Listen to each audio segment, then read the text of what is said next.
I'll be loving you. I'll be loving you. I'll be loving you. I'll be loving you. I'll be loving you.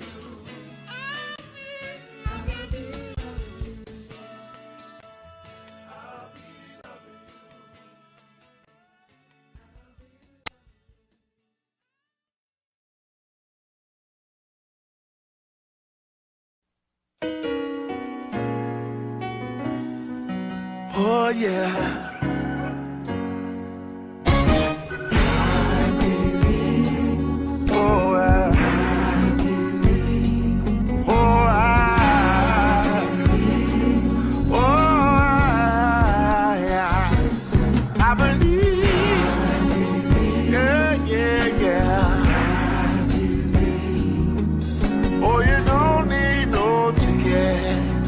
Just get on board. Hear me now. People, get ready for the train to come. Picking up passengers from coast to coast. All you need is a little faith to hear the diesel humming. Don't need no ticket, just get on board. Check it. People, get ready for the train to Jordan. Picking up passengers from coast to coast.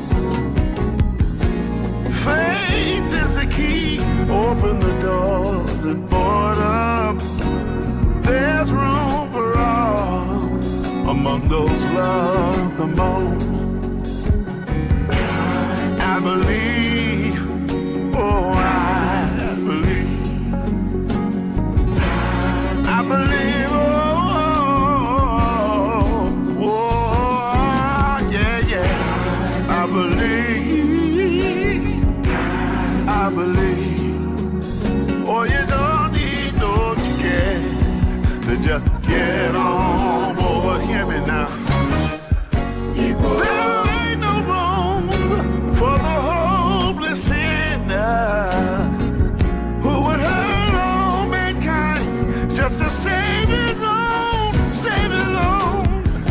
A pity on those whose chances grow slimmer, for there's no hiding place against the kingdom's throne. So people,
BetOnline is the fastest and easiest way to wager on all your favorite sports contests and events with first-to-market odds and lines. What's up, y'all? It's your man, Lloyd Spence. And listen, all you got to do is find your reviews and news for every league, including Major League Baseball, NFL, NBA, NHL, combat sports, esports, and even golf, all at betonline.ag.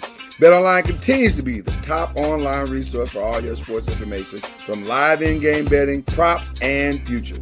So, head to BetOnline today and use your mobile device to join today and make your first sports bet. Use our promo code BELIEVE50, that's BELIEVE50, BLEAV 50, to receive your 50% welcome bonus on your first deposit. If BetOnline is where the game starts, tell them the Noisemakers sent you.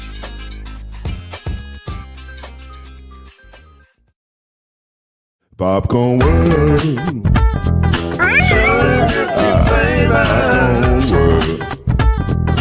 Popcorn World. Yeah.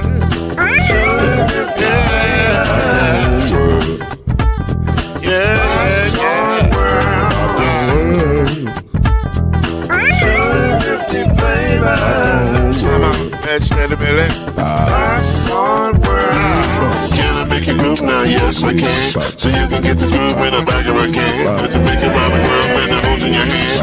Popcorn World.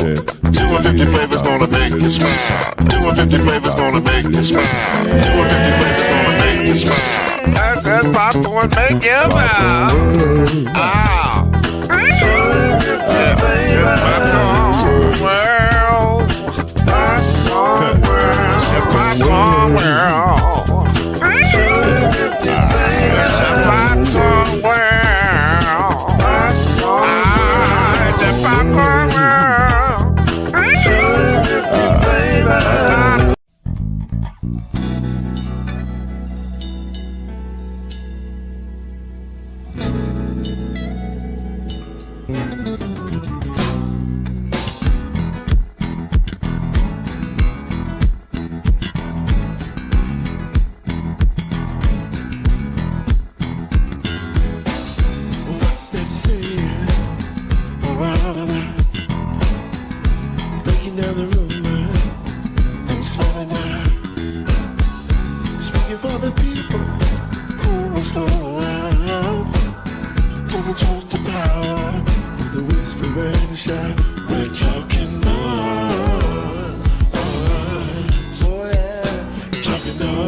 Welcome to Talkin NOIZ, the daily podcast that brings you up to speed and keeps you informed about real issues affecting real people.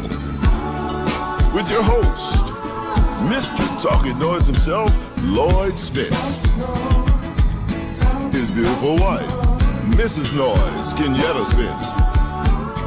The ever-informed Brother Noise, Alan Brown. And yours cordially, Uncle Noise, Shake Anderson. Come on in and join us as we reveal and opine today's most pressing issues. Real truth while having real fun. Talkin NOIZ is in your house right now. So sit back and enjoy Talkin NOIZ.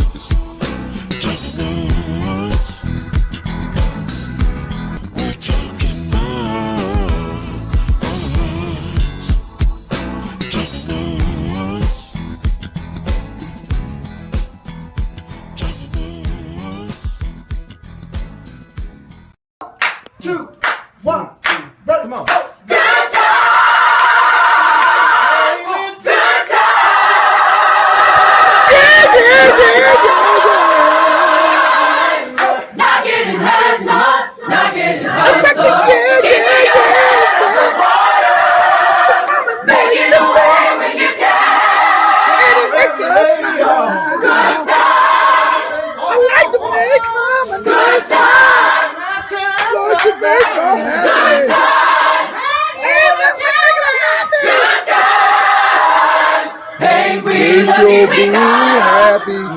But tonight, don't bring your friends.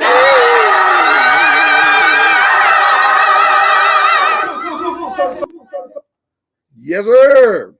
We're back in the building.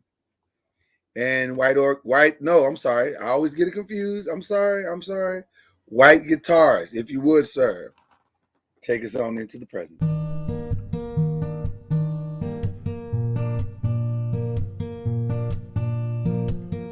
Right.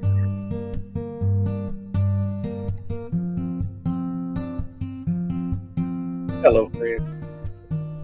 It's so good to see you tonight.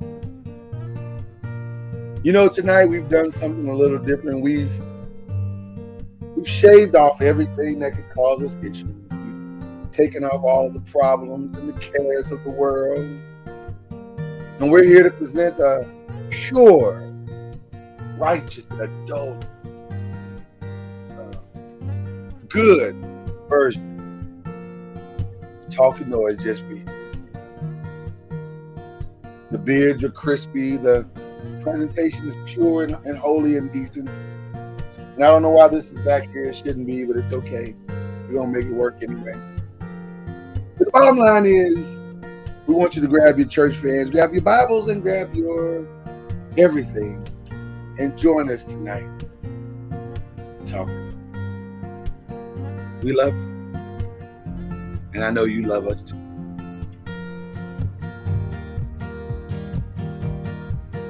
Hey, Mama NOIZ! What you doing, girl? Okay, wait. Slow down. Slow down. Goodness gracious. He was getting excited. I thought he was going to play like a banjo or something. Didn't know what was going on. Hi, Mama NOIZ! What you doing? Hey, boo! Why you smiling like that at me? Because I look so sexy? Yes, you do. Yeah, I do. Oh, you gave him the profile? No, I didn't give him the profile. I gave him the smile. The profile would be like this. So, Oh my gosh. or is it the other way? That's the good side? I don't know. I'm trying to see. Which side is the good side? Or should I just go straight ahead? Like, oh my gosh. eyes a little bit. This yo looking serious. I'm trying to give you what you want, Mama NOIZ. You want this sexy chocolate. I'm trying to give it to you. Which one is the side that gives it to you the most? Not that. A look down? Is it a look down?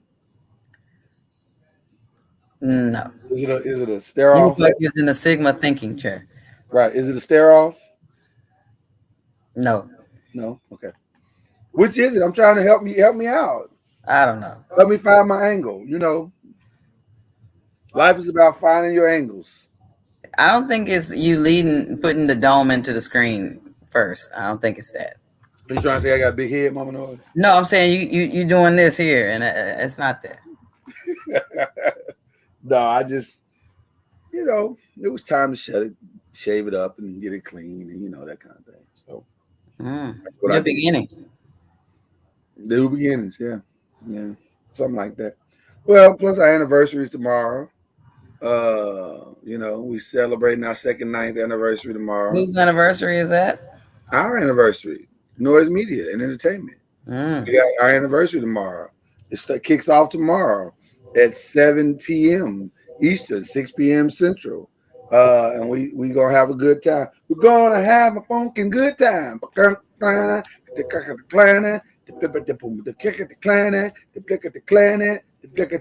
then we're gonna kick it on uncorked wine. So I'm just getting ready. I was just getting ready for it. I felt like I needed to at least kind of, you know, doll up for that a little bit. I don't know if I'm gonna dress up. I think I'm just gonna wear my regular clothes, but I at least want to, you know, get the dome right. Well, get my J joint on. Oh man. You know what I'm saying? Is that what it's called? All Brothers Unite. But my head is cold though. That's the only problem. So I may have to put my hat back on. Your head is cold? Yeah, it's cold, man. I got the fan, ceiling fan going, so my head's cold. Oh I'm no. transformed back from my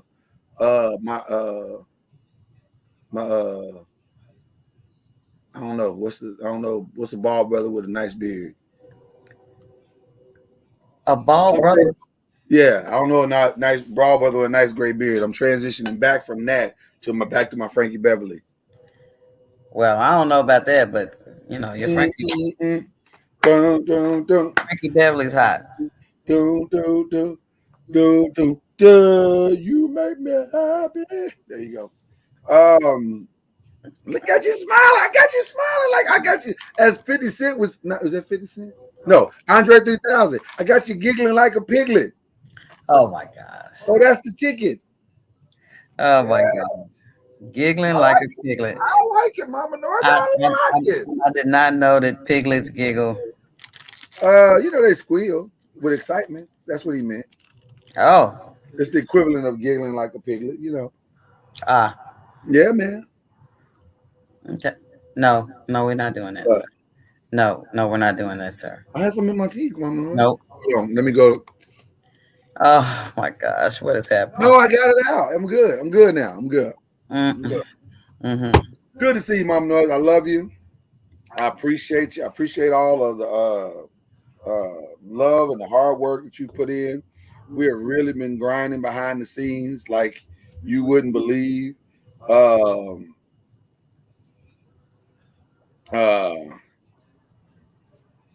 And I'm excited about that. There you go. Working on something else. No, I'm responding to. See, you be giving me the business. I know. I'm sorry. I'm not trying to be hypocritical, but it was disturbing. I didn't want it to. I wanted to just let somebody know we was live. You know what I'm saying? So they wouldn't keep, because if you don't tell them, they'll keep sending stuff. And I just they'll be like A or B, and you like, what you doing? What you doing? I'm live, and then they're like, you Oh are. my God! And then they'll go, oh my God, I'm so sorry you lied. Well, but that means stop. I mean, I want you to like, stop. Answer my question. What? See, they just responded. They hilarious. Okay, guys, I'll talk because Mr. Noise is just showing us his. I'm trying. I'm trying to just put your phone down like you tell me. But I because I'm responding. We're live. But that's my. You know what it is. I'm trying to respond and be sensitive. I'm trying to be sensitive. I'm doing like Jay. What is going on? Who are you texting, or what are you reading? I ain't gonna lie to you, it's bad. I shouldn't be doing it, but I did it, and now it's done. So I'm done. Shout out to the noisemakers, y'all. We are about to crack doggone second anniversary on tomorrow. Celebration anyway. And guess what's crazy about this? We was doing some numbers, me and Mama Noise, just kind of seeing where we are and where we've come from. Do y'all realize over the 6 shows that we do, we have done well over 1,000 shows combined.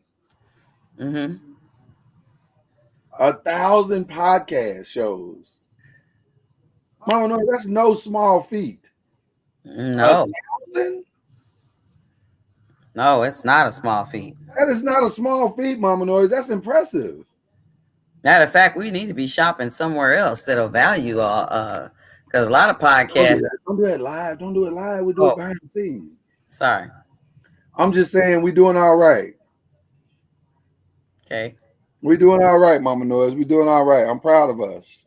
I mean, for us to be grassroots. Grassroots.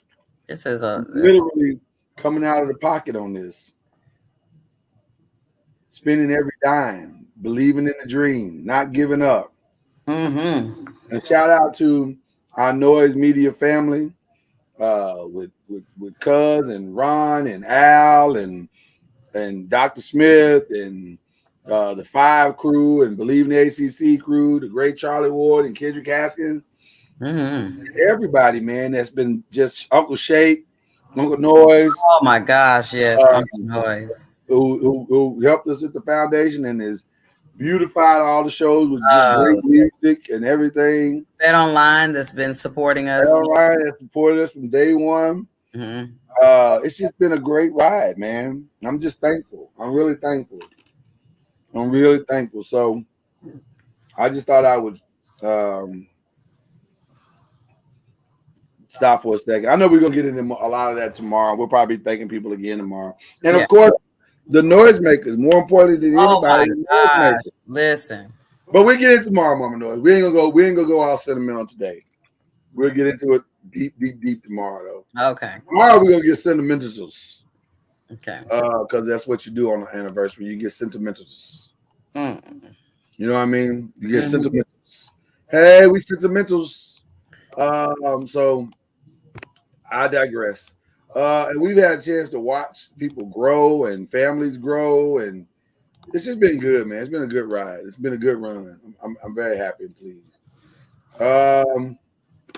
What else is going on, Mama Noise? You think of anything going on before we jump into today's show? What you been up to personally? Personally, I mean, I know the work stuff, but I'm just saying, what else have you been doing? No, I've been kind of binge watching this show on HBO Max. What show is that?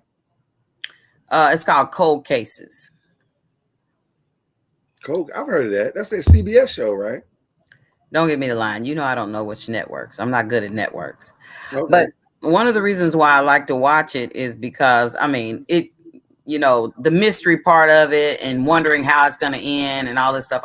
I love mystery.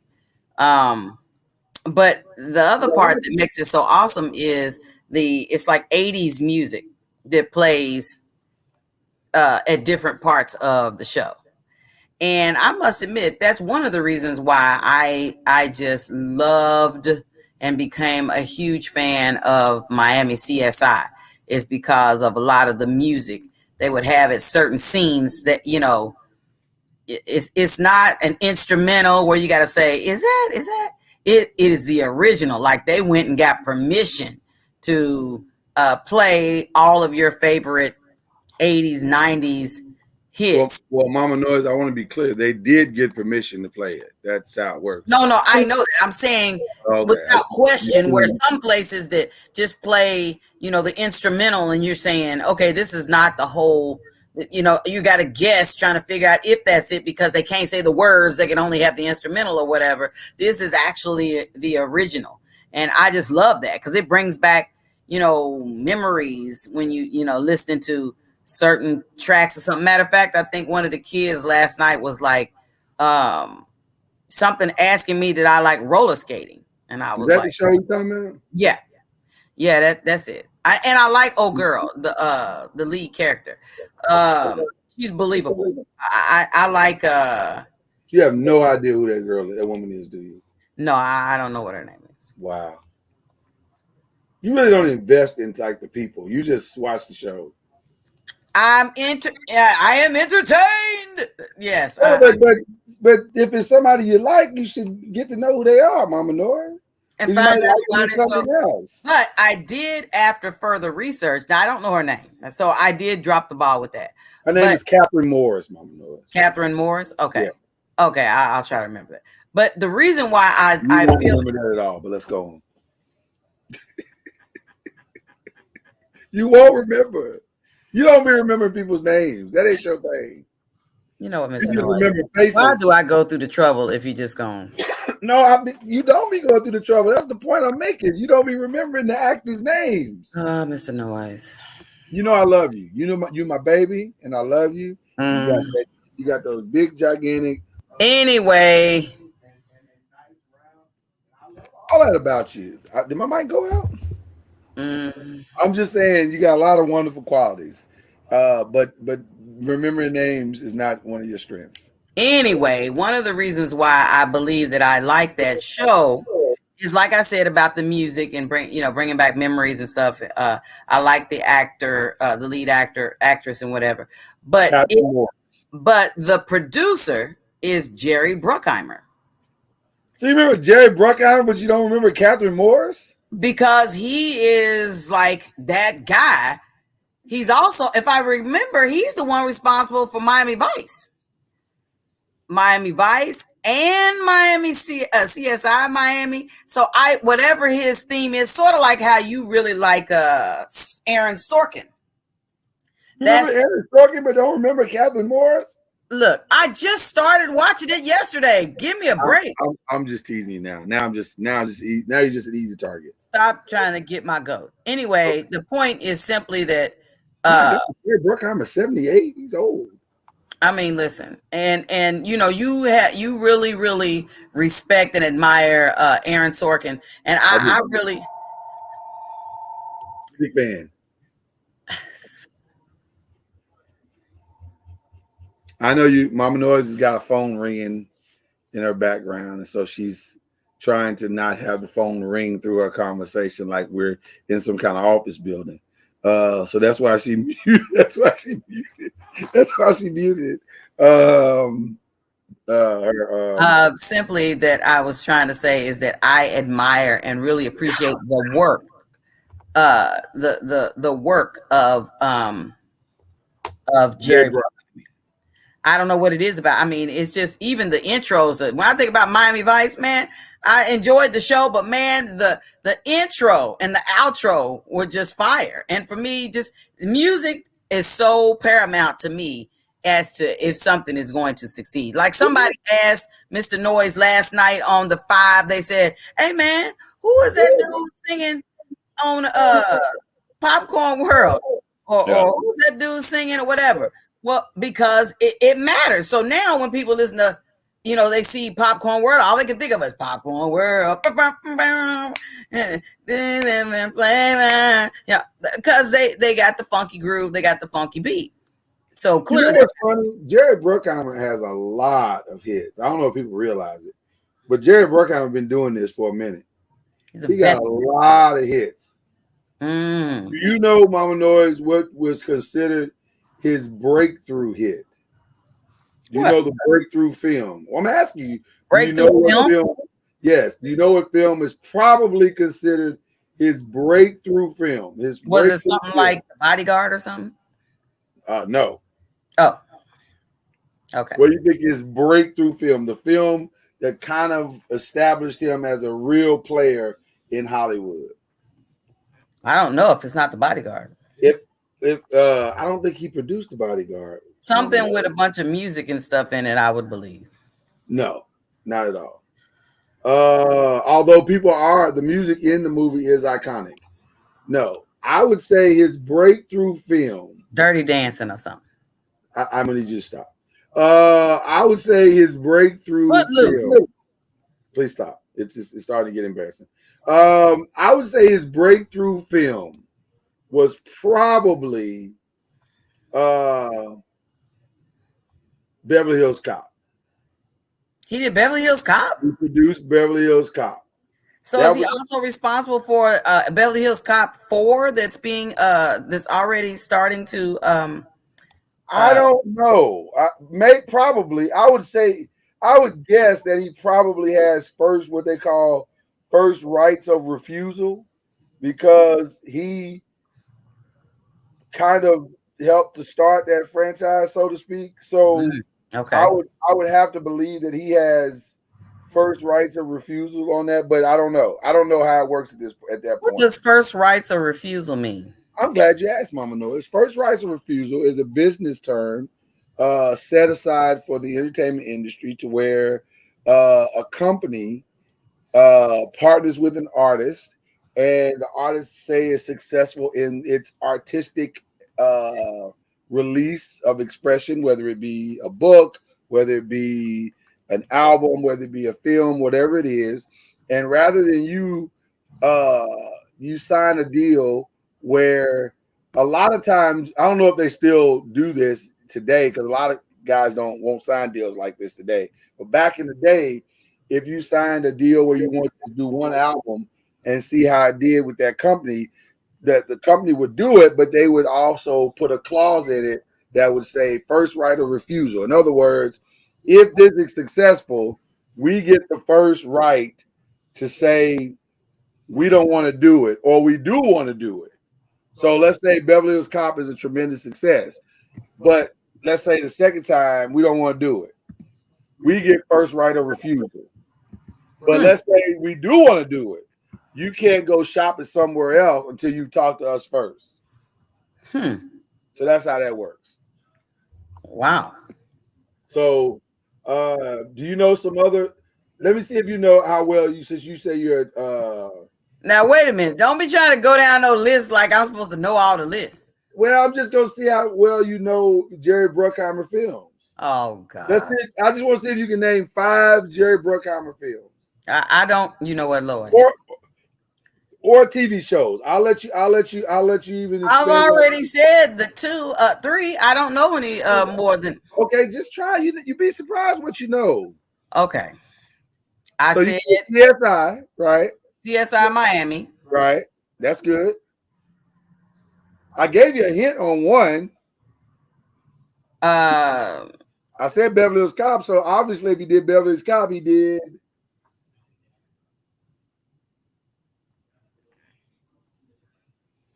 What?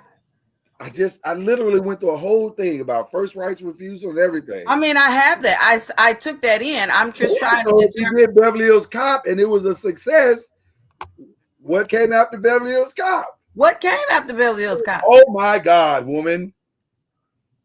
What came after Beverly Hills Cop? The success of Beverly Hills Cop with 48 Eddie Murphy. Hours? Oh my God. You gotta spend Beverly Hills Cop 2. Oh, well, but okay. And guess what? 3. Beverly Hills Cop 2 is a success. Thank you. That would have been your 5. I was trying to throw you a lob, man. Okay, well, you're not good at throwing hints. I literally threw some amazing hints just then. You just didn't take any of them. He did Top Gun. Oh my gosh, really? Yeah, and the latest Top Gun Maverick as well. And yes, he is doing Beverly Hills Cop Axel Foley. Axel Foley. That's what it's called, Beverly Hills Cop Axel Foley. The 4th one is? Wow. The 4th one is called Beverly Hills Cop Axel Foley. It is like pulling teeth, Anthony Bruce. It really is. It really is sometimes. Let me give some other ones, Mama Noah, just for your own, so you won't get caught off guard on Jeopardy or something.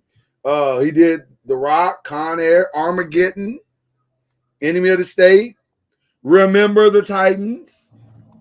Oh man, come on. The Pirates of the Caribbean. This dude is just brilliant sitting on Glory Road. He did and I'm a huge fan of the Pirates of the Caribbean. That's right. All of the Bad Boys. Bad Boys? Come on, man. Yeah. So this dude is the type of action adventure that I like. There's very seldom any of the movies that you've said that I go, oh, I didn't care for that.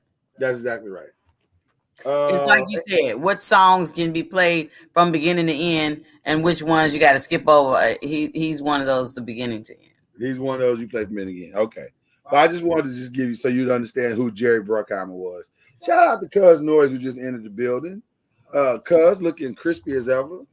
How you doing, Cuz? You doing all right today? You are muted so much that we can't hear anything you're saying. So funny. Oh shit, hell! I'm sorry. Listen, I'm doing great. How about yourselves? We're doing great, man. We're doing great, Cuz. Good to see you, man. I'm yours. You look just as lovely as ever. I just want to say that.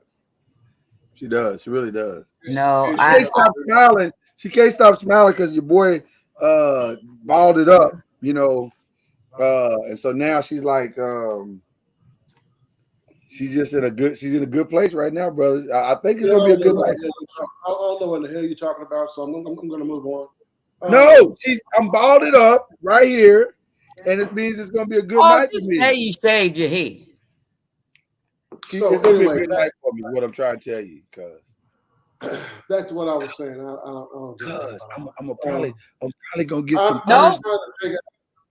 I'm trying to figure out that why he tell y'all was just talking about. Why were y'all talking about him?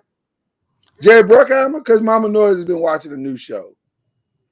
She's very excited about her new show, Cold Case, even though it's not a new show at all. No, it's not. It's sometimes you go through looking for something else new to watch, and you're just like, okay, first of all, I pay for this HBO Max. I need something on there to watch so that I can get my money's worth.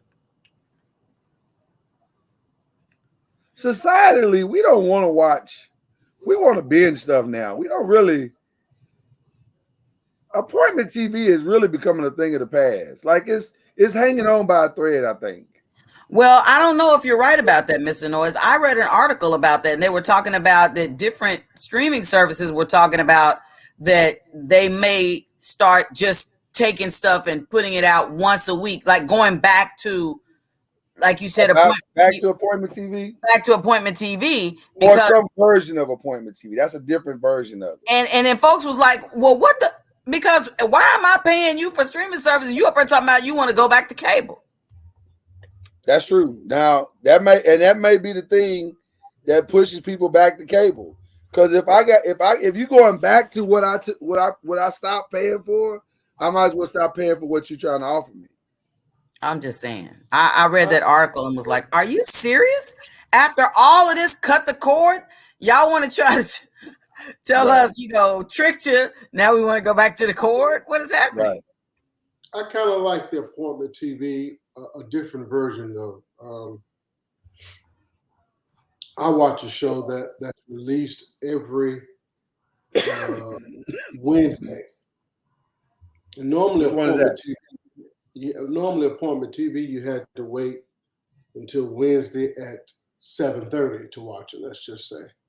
But Right. now they release it every Wednesday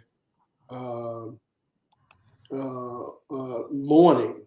So anytime that morning, 6 o'clock in the morning, whatever it is, all day that day you can watch it. It's released. So you're still streaming at your own time, but you're streaming on that day, technically, if you've been waiting on the release.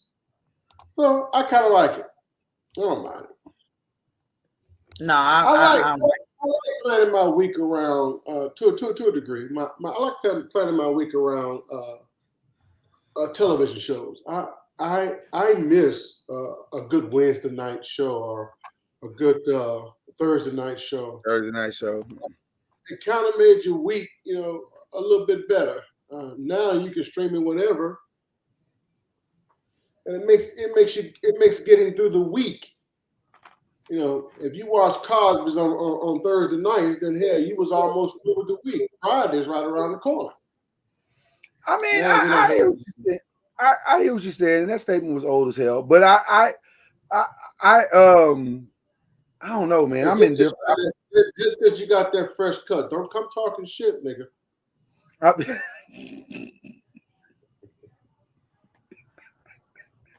Touche. I'm gonna take some off. I'll take some off. I go back and forth. Like there's stuff that I'm watching on the streaming services, and I'm going, okay, why are you making me wait a week for this? Just give it to me. Why are we waiting? And then there's other stuff where I get to binge, and I'm like, oh, that's good. I can get this out of the way and move on. So I don't know. I like binging if I can get the binge factor going. In fact, I prefer it, but I also understand why they make me wait too. Because I think a lot of times what happened is, from a business perspective, a lot of people will binge the show they like, and then they get on out the door. Like they'll say, "Oh, such and such just dropped all 10 episodes." Ozark, okay, cool. I watch Ozark. I watch the episodes, and then I drop the service until they do Ozark, the next time. And that's not what you want as a business model for a streaming service. You don't want people dropping your service or getting your service just to watch that show. Matter of fact, that was the problem in the initial with 50 Cent's Power. People were buying Stars. People had no ideas what Stars was when Power first came out. And so 50 was like, well, just buy it, watch the show, keep the service until we finish Stars, and then after we finish the season, you can drop it again. And that's exactly what people were doing. Wow. They're like, once the season was over, they were like, I would like to cancel my Star subscription, please. And then he coming back with the next season, like, please add stars to my package. Wow. So that's what's happening. So I'm with you. I don't like it because it brings me back to childhood when we had to hurry up and get in the house and see the Peanuts on certain holidays, and then if you missed it, then you didn't get to see it till that time again next year. So yeah, but now we got the DVR, so you can kind of. But I mean, even with DVR, as long as I have it streaming, I can decide today I want to see Peanuts Thanksgiving episode. Today I can see I'm in a Christmas mood. I want to see the Christmas episode, even though today is September the 15th. That's what I want to see, and I paid extra to be able to have that luxury.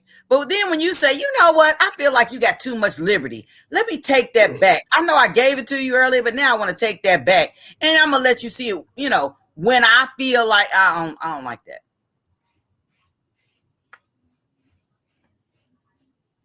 Mr. Noise, what is going on? I'm just amazed at how good I look right now. Damn. Oh my gosh. I'm a sexy black man. I ain't gonna hold you. Oh my gosh. I'm sorry, Mama. I got distracted with my own fineness. Oh gosh. Oh my goodness. Oh man. Well, I guess we better start the actual show today. We better be careful with him, Mama Noise. He might be feeling on himself later on in the show. Oh, I'm gonna feel on something, but it ain't gonna be myself. Azaria, mute and moderate. No, you don't have to mute and moderate. I'm just saying what Her daddy is doing the most already. What do you mean I'm doing the most? No, she said I was doing the most. What I said was wrong. She said I was doing the most. Calm I down. need you to calm down, black man. Wasn't nobody talking to you. Ooh, the dark-skinned brother in the back is tripping. Goodness gracious. No, I'm not rushing to Christmas, Anthony Bruce. I just said that sometimes my daughter, one of the things that really is therapeutic for her is Christmas. So if one day she's having a hard day or whatever, she can go and click Charlie Brown Christmas because that's what she want to see, or Thanksgiving, or or even. There's nothing wrong. I think it's completely disrespectful to watch a Christmas anything outside of the season. Well, I do think it's a little different, but if that's what she wants to do, it's what she wants to do. Now, once she gets to that point in life where she got to start paying for Christmas, then she ain't gonna want to watch that bullshit no more.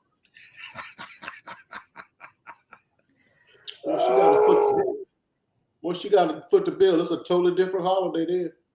Christmas becomes that's very true. That's actually very true. The anticipation of Christmas, when we were kids, Christmas was like, oh my God, Christmas is coming. Yes, it's so exciting. But as an adult, you go, oh man, Christmas is coming. Yeah. Ooh, Jesus, Lord have mercy, Christmas. What am I going to do? How am I going to? It's very different. I'm going to tell you something. I made a terrible mistake one Christmas. Sometimes as parents, we can be held hostage by some things from our past. And when I was of a certain age, my mom them couldn't afford the things that I wanted for Christmas.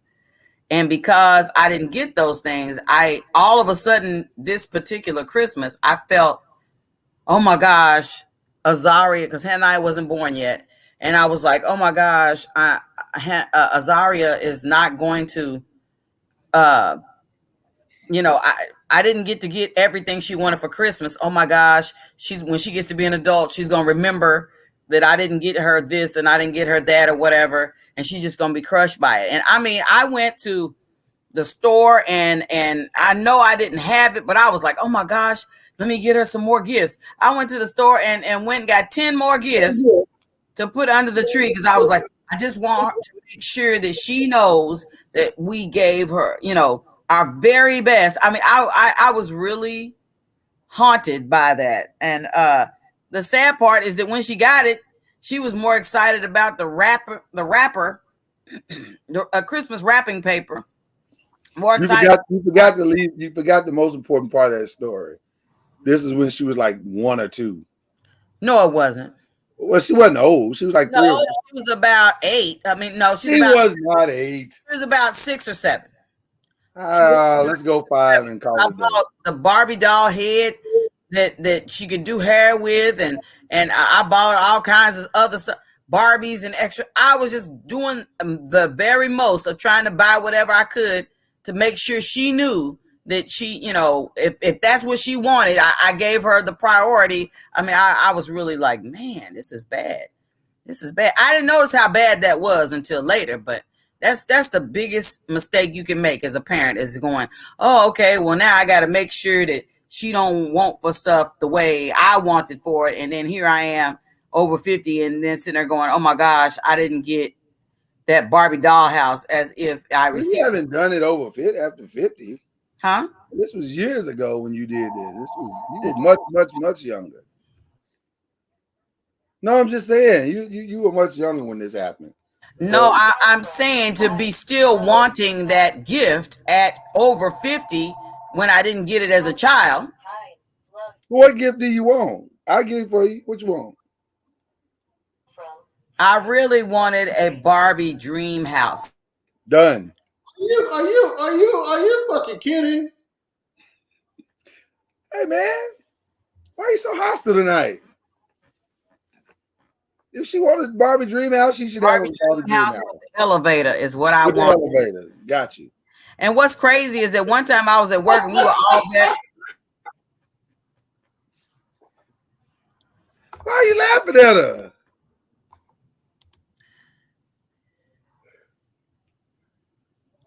Okay. What I appreciated is we were talking at work one time, and all my coworkers, everybody had the one thing that they wanted for Christmas that they didn't get. Mm-hmm. And they were like, man, I found out that on eBay, they have the Baby Chrissy doll or the Rock'em Sock'em robots. I didn't get to, afford to get. And see, the truth is, even when you see some of these athletes and stuff, and they be doing their little sports talk or whatever on different shows and stuff, they be having those things because now they can afford whatever it is they couldn't afford then. They have them on their bookshelves and stuff behind them. You saying, why has that grown man got a toy or something on his bookshelf? Because those are things they can afford now. Wow. Mama knows you meant that, what you said. All these years of living, I ain't never heard no shit like that for my life. You ain't never heard nobody say, I wish I would have had this and I didn't get it? As a child. A toy? Mm-hmm. Yeah, man. People like toys, brother. Wait a minute. Is it because you don't understand this type of conversation? Well, he was rich, you know. Oh, okay. That's what it is.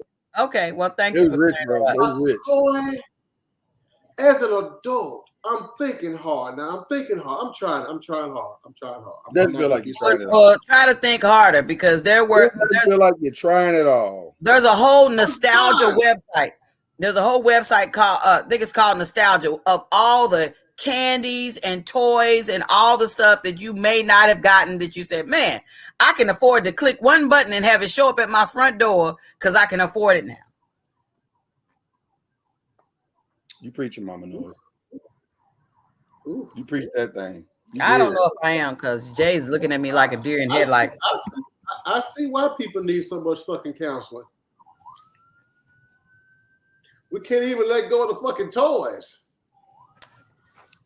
It's not about letting them go. It's about just the happiness and the joy they represent. I'm still desiring a toy that you never got as a child. Woe is me. Thank you, Anthony Bruce. I don't know why he acting like he's such an anomaly. You got. Listen, life is hard, man. Life is so damn hard. If I'm 50 years old and I'm still, I wish I had gotten. What? What? It's It's no different than everybody had a certain cartoon and stuff I that don't they think it's keeping her up at night, Jay. I just think she just wanted the toy. No, I'm not talking about her in particular. I'm just talking about people. I ain't Okay. never heard of adults living a grown ass life. Talking about when I was 10, I always wanted. And I never Are you being serious about with that when you said that You you've don't never understand. heard adults say that? Because I've heard plenty of adults say that. Man, I wish I'd have got this as a kid. I've heard, we've talked about it on this show. A toy. Yes. A Yes. toy. We've had adults say on this here's podcast, some of our very co-hosts have said, man, it would have been nice to have gotten XYZ. They're not still pining over that thing, but you know. Look at Anthony Bruce in the chat. That part right there. You fix the traumas you can. I'm saying A slinky for fun is a wonderful toy. It's fun for a girl and a boy.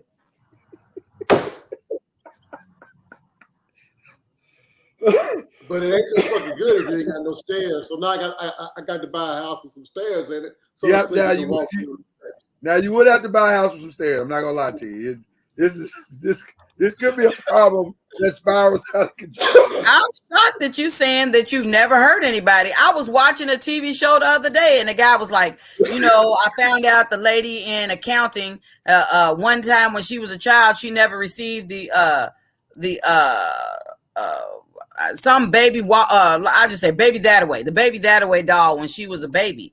I mean, when she was a child, she never received the doll that could crawl by itself, and how much she really wanted it, but her family couldn't afford it.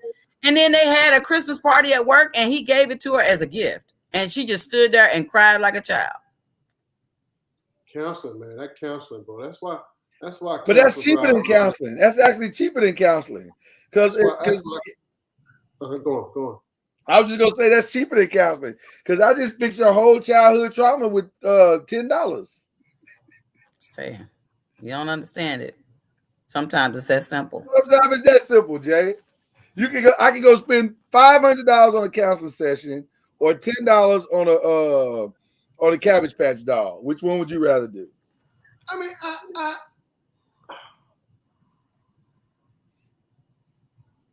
there are many. You are correct, Anthony Bruce. It might be very common. It's very common. It's also very common for people to hold on to not toys. Now, I'm not talking about toys. Now, I'm talking about life situations that happen. People can't seem to let shit go. Well, that's true. I can't think of one thing from my childhood that I didn't get. Well, I wouldn't have minded getting Deborah. I would have liked to have Deborah, but I didn't get her. But anyway, I can't think of one. This escalated quickly. I swear to you, it did. I wasn't prepared for it. Deborah. Deborah didn't want you. No, just playing. No, actually, Deborah did. Yeah, Why didn't you get her? I just didn't do what I should have did. But exactly.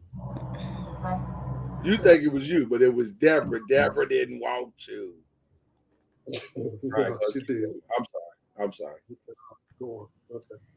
I'm sorry, Mama Noise. I apologize. I just looks like your whole mood had changed. No, people just working it out, man. They're working it out. It's a process. It's all a process. I'm telling you, you don't know how simple it is. I really couldn't believe that this was a conversation that I asked one question. It ended up being a group conversation. And then they went to a website that was showing like for instance, certain candies and stuff. Certain candies you can go on from back in our childhood that you can order online. And then people be like, man, it just takes them to a place. But that's because you had it. I mean, I like a now later every now and then. That's because I had now laters. But to be humdrum because you never got a toy? I don't think they're humdrum about it. I just think that here they are as adults saying, man, I remember I didn't get that one toy. Man, how much of a difference it would have made in my life if I'd have got it. I wouldn't even be talking about it. Wow. I promise you, I'm not I know I act silly on this here show, but I ain't never thought of no shit like that. Well, You know, you Wow. got more. You actually got more toys than you can remember. You forgot about half the toys you actually got. All of us have. I mean, because we open them gifts and every Christmas you had a favorite toy. That's the one you remembered. But the rest of them, shit, you got more toys you can shake a stick at. But maybe you got more toys that you can shake a stick at. yes, Yeah, y'all, Mama you know, knows. you were Mama knows. richer than most, cause you gotta remember that y'all were loaded, and so Yeah, the plethora we were of toys filthy. that you. We were filthy What? rich. We were filthy rich. Yeah. That's what I'm saying. So everybody didn't have that privilege. You know what I mean? So you gotta add a little I opportunity. mean, I guess that's some serious childhood trauma, and you never got over that trauma, and then more trauma came on top of that trauma. Your life was just fucked up. Wow, I don't know if that seems aggressive. It was challenging since you want to put it It's there. trauma. I ain't talking about you, Mama Noise, in particular. I'm talking about people that ain't never got over the toys, and then Those they got into life, and other It's shit fact. happened, and It's facts. Wow, this is really escalating quickly. education. This is educational for me. I'm serious. I swear for goodness. I ain't never heard this shit. I ain't never heard it. Why are you so lost in the sauce when it comes to this particular subject? I don't understand. Oh, You're really lost in the sauce. Mr. Noise, you have to step out a minute. I have to. Oh, I do. Yes, I'm so sorry. Y'all continue to talk amongst yourselves. Sorry.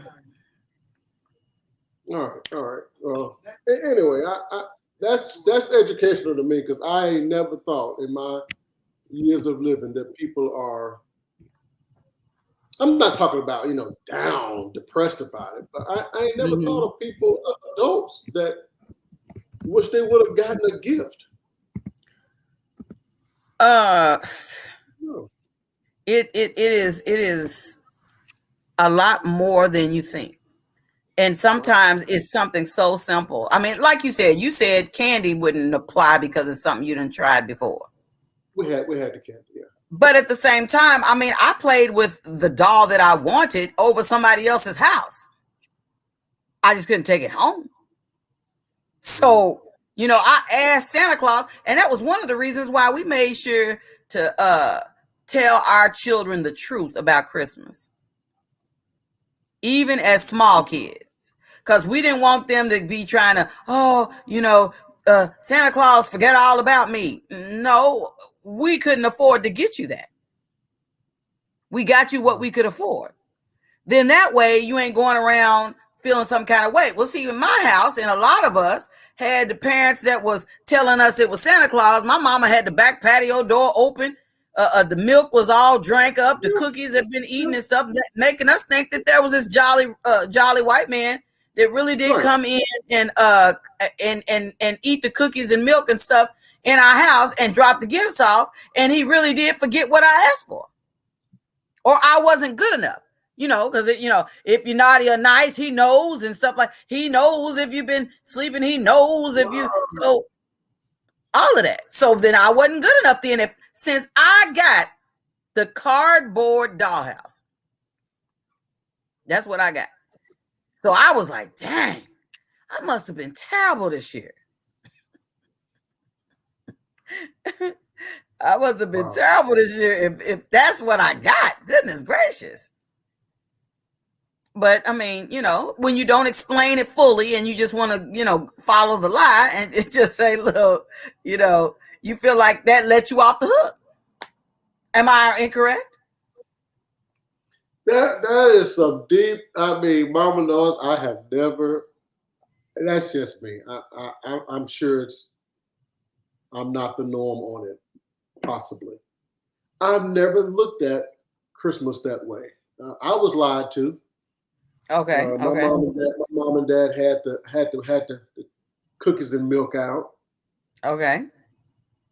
In fact, they had the cookies and milk out in the house where we didn't even have a chimney at that point. Later, we had a chimney, but Hell, the chimney was dirty because we used it all the damn time. So how could he bring his ass down that chimney? But anyway,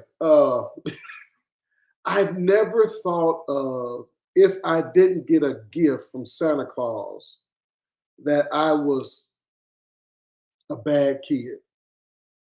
I must have been a bad kid this year, and therefore I don't deserve. Others deserve more than me. I've never looked at Christmas that way. Oh, you didn't look at it as the naughty or nice? No. I looked at it as we were broke. Hey, Fire News. I'm not sure who you are, but okay. Naughty or nice? I have no idea. You heard about the coal was in your stocking because you was naughty? No. Is that too old? I've never heard of it.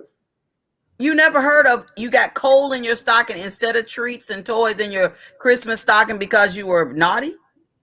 No. Wow. Never heard of it. Mr. Noise, have you heard of that? Yeah, I've heard of it. They might not, because for Mama knows, you have to remember, because it's from Mississippi, so they might not have been able to afford coal. That seems aggressive. Yeah. You're assuming a little too much. Don't assume. I'm saying, come on. Everybody could. Listen. I'm not even sure what coal is for. Coal, like what are we doing? They're with coal? saying that's the best you're gonna get. You're not getting the sweets. You're not getting the treats. All you getting is some coal. Right. That's nothing of value. Nothing that tastes good. And then if you process things a certain way as a kid, that could really affect you emotionally moving forward. That's true. Because you felt like you were bad. Facts. Not worthy. Keep it a buck. The truth is, once you got your gifts and stuff, you was ready to go over your friend's house, and then you go over there and they got everything. All the stuff you didn't get, and sometimes even the more, you like, dang, they must have been awesome this year. For Santa Claus to leave all the stuff at their house and not at mine. Wow.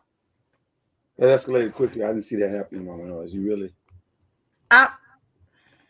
No, it's good. That's good. It's good. We're dealing with trauma. We're dealing with the trauma. We're working it out right now. We're working it out. Listen, I'm just saying, you go over your friend's house, be like, hey, they got the karate guy with the kung fu kick.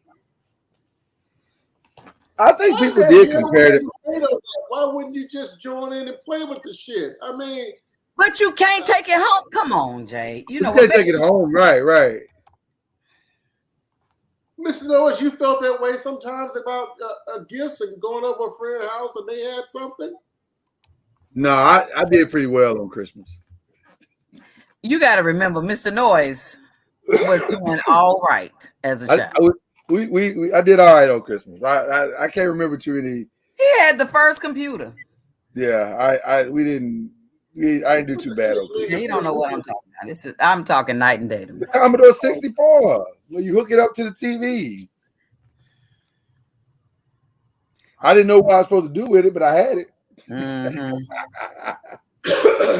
So, anyway, we got to get into the actual topic that we wanted to talk about here tonight. And I want to open up the floor for it by showing this video. This is actually a pretty fascinating video. This is the reaction, the real-time reaction of little black children all over the internets when they found out that the Little Mermaid was a black girl.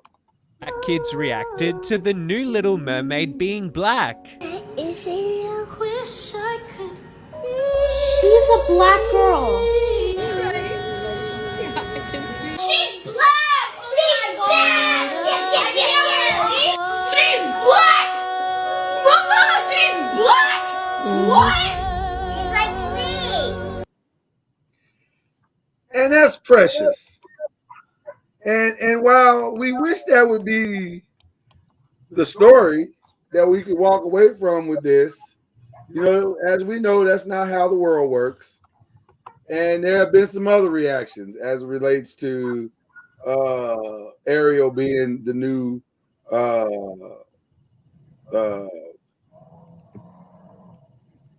or Haley Bailey, I'll say it that way, being the new Little Mermaid. Wahite, people have been stepping up and saying this is just wrong. We were robbed of the opportunity to have the Little Mermaid we deserve. One Instagram post said, "Us white girls who grew up with the Little Mermaid deserved a true to color Ariel. Disney, you made a huge mistake behind Haley Bailey. This is going in the trash." And she throwing away her Little Mermaid DVD. It's purchased now. It don't matter that you're throwing it away. And I mean, it's just right. They already purchased. I'm So it don't matter at this point. Quit clowning.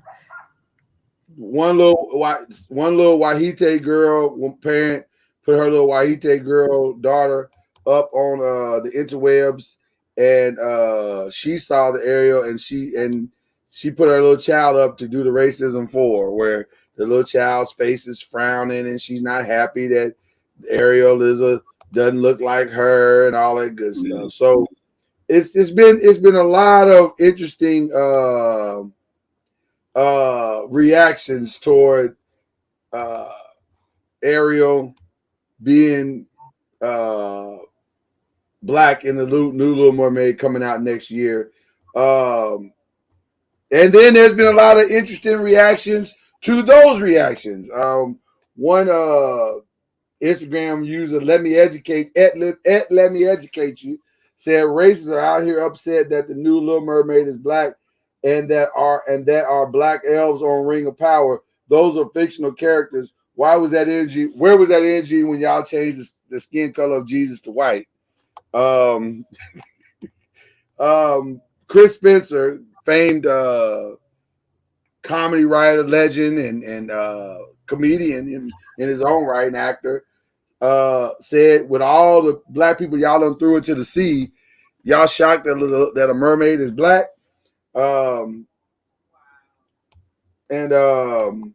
Wow.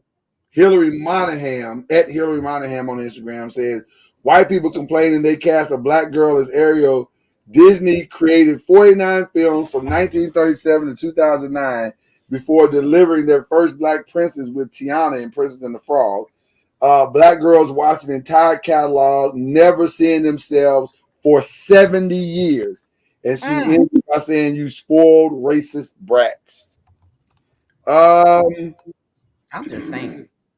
I want to take that conversation and then also juxtapose it against this speech that we heard the other night with Cheryl Lee Ralph.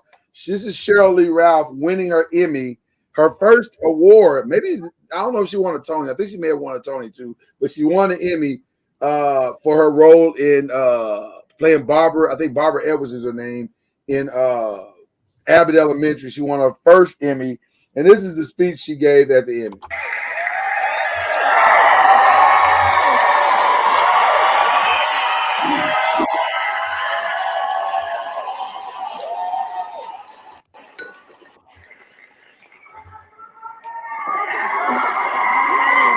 She's standing there crying, in case you guys are wondering.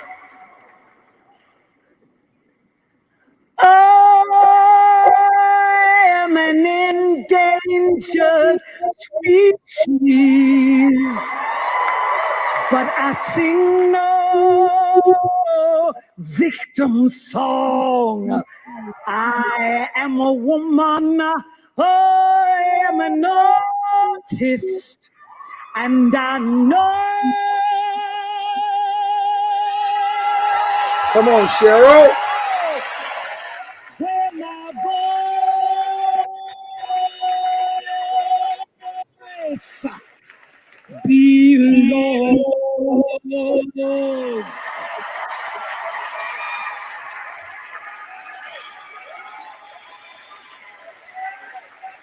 At this point, the whole room's crying and sick.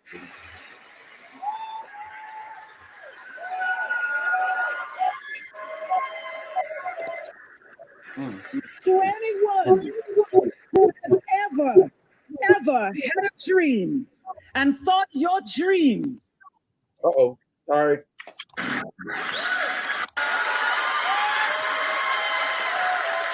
Hit the wrong button.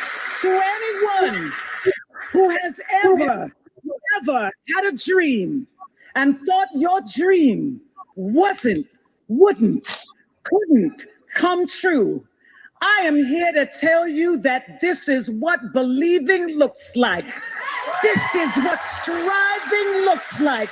And don't you ever give up on you, because if you get a Quinta Brunson in your corner, if you get a husband like mine in your corner, if you get children like mine in your corner, and if you've got friends like everybody who voted for me, cheered for me, love me, thank you, thank you, thank you.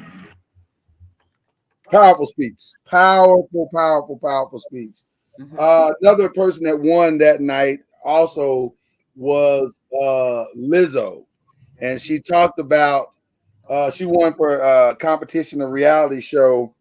And her reality show is Lizzo Watch the Big Girls or something. I don't know what it was called, but it's something about the big girls.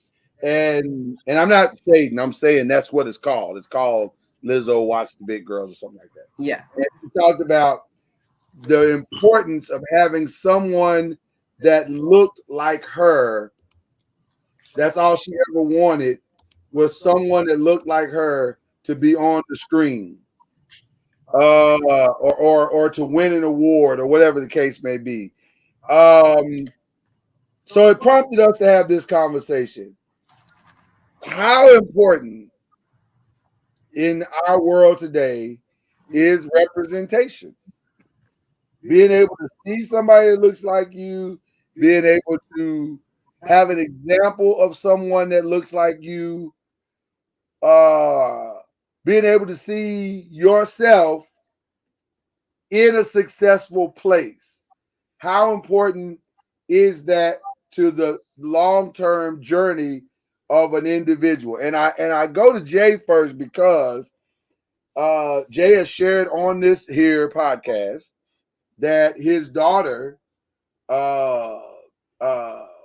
has gone to like summer camps where she's participated in medical camps, I guess it was. And was that for, I asked him, I opened this conversation by asking him, was that for the reason of getting the information, or was that for the opportunity to see representation and to motivate her towards the ultimate goal of what she's trying to accomplish? So I yield the floor to you, Jay.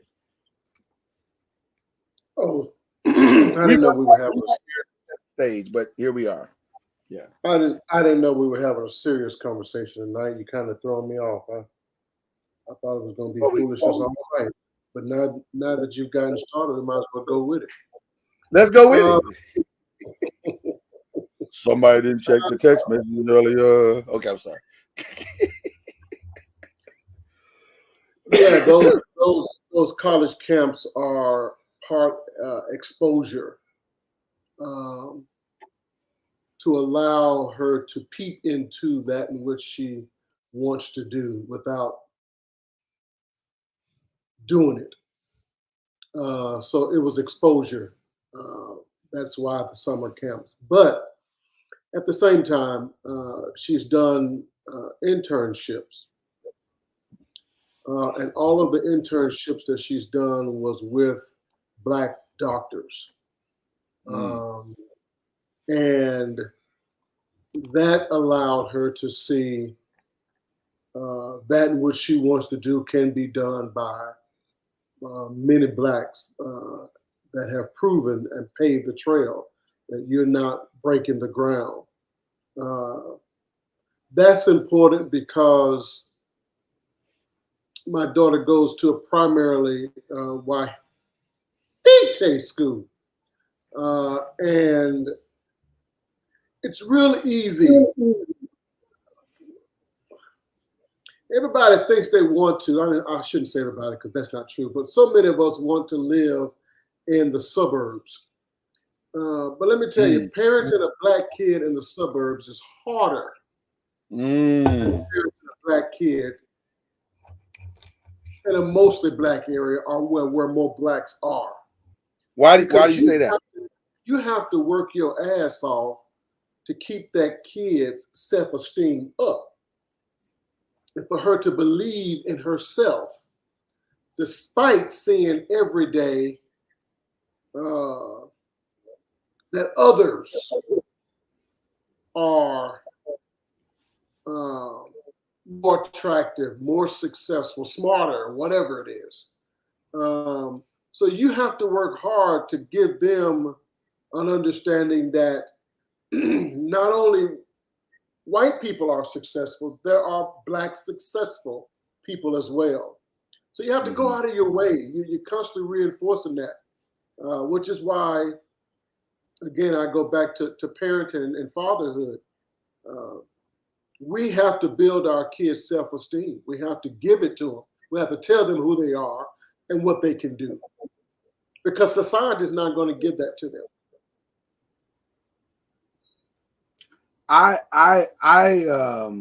First of all, I agree 100%. I think it's critical to the success, especially of minority children, to see honest representation across the board. And because one of the main reasons is because it expands the possibilities for those kids. And I think when they don't see opportunity, when our kids don't see opportunities beyond the societal obvious, and here's what I mean by the societal obvious. For young black males today, millionaire success typically falls along the lines of the athlete or the entertainer. And it typically does not expand much further than that. When you say, I want to be a millionaire, most young black men don't see being a millionaire as being a successful businessman. They see being a millionaire, or your quickest path to being a millionaire, as going into some athletic circumstance or some musical circumstance or an acting circumstance. But that is your path to millionaire success. And if we're being honest, historically, that's not inaccurate. It's not. It because we don't celebrate the millionaire who did it out of the mud of working hard and building a business, like we celebrate these athletes that are playing on the night's NFL game or are going to play this Sunday or play in the NBA or whatever. We don't celebrate them the same way that we celebrate the hardworking businessman. Most people have no idea who Robert Smith is, but everybody knows who LeBron James is. Does that make sense? That's because the businessman doesn't have tennis shoes. Right. He doesn't have tennis shoes. He doesn't sell tennis shoes. He doesn't have a mixtape coming out. So that's the problem. We don't see. And by the way, that's not to diminish the representation that we do have. Like, we do need Halle Bailey, Haley Bailey. Everybody's struggling with her name, but we do need Haley Bailey. We do need LeBron James. We do need Lamar Jackson and all these different people. We do need all these guys doing their thing and representing and being honorable millionaires in whatever field they're in. So we need all of it. but we absolutely do not have balanced representation across the board. Now let me get back into entertainment. It is critical to see our stories on the screen, because our stories, now we need to expand our stories, or more importantly, we need to be given the opportunity, or we need to seize the opportunity to expand our stories beyond what the stories that we're telling. Like while I like Power and I like Snowfall and I like BMF, I don't necessarily need another drug show. I don't need to see that. And we certainly don't want to make one. Like, at least not in that form. Like just a straight ahead, this is about drugs, selling drug show. We need, if you're going to give me that, give me something that nobody's ever done before, some version of it that nobody's ever done before, something like that. But we need to expand our stories, because we're not monolithic like that. We are more layered, much like our white counterparts. We're layered like they are. So, we have friends. We have, we need more Living Single, and we need more Cosby Show, and we need more. Well, y'all poo-poo Blackish, because y'all like, it's terrible. So that's why we're not gonna ever get another one of those, because people like Mama Noise and Ron didn't want to watch it. I'm sorry, I went on a tangent. But we do need better representation, and like the Little Mermaid, that's powerful, man. But I guess the question that I have for you guys: why is our representation a threat to society?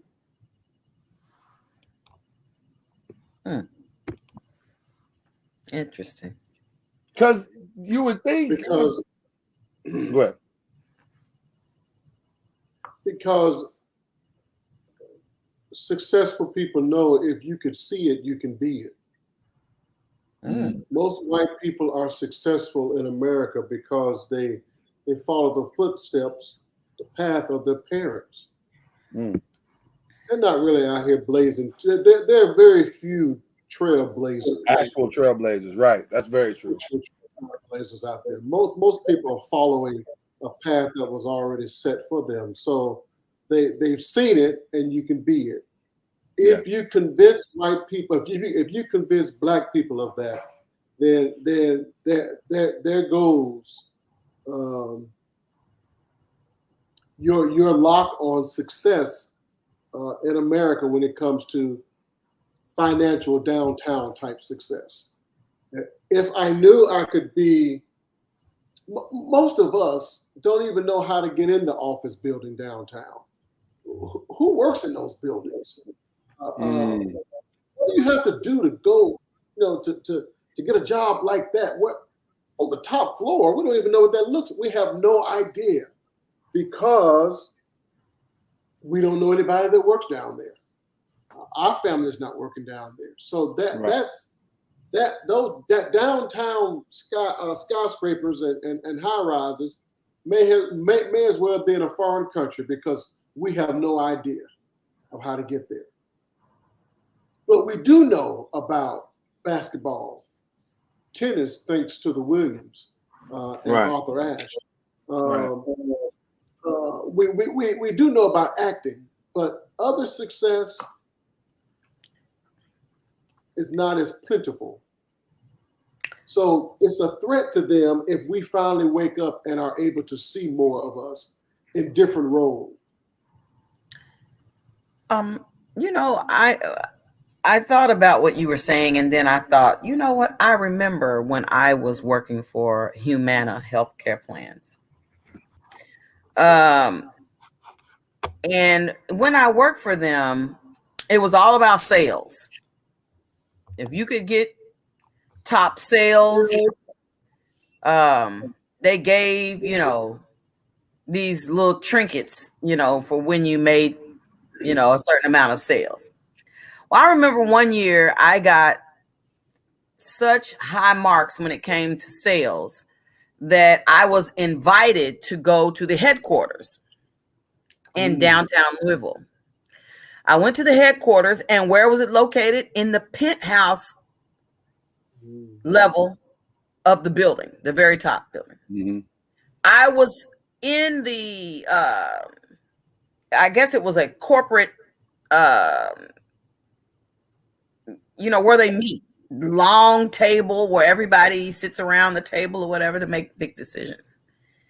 And, that's where they came, everybody came and they called your name and said what sales you've accomplished. But then they also had a banquet up there as well. That's where I got exposed to trying swordfish and all kinds of exotic foods and stuff that I'd never heard of. But I knew that I was supposed to be there in a corporate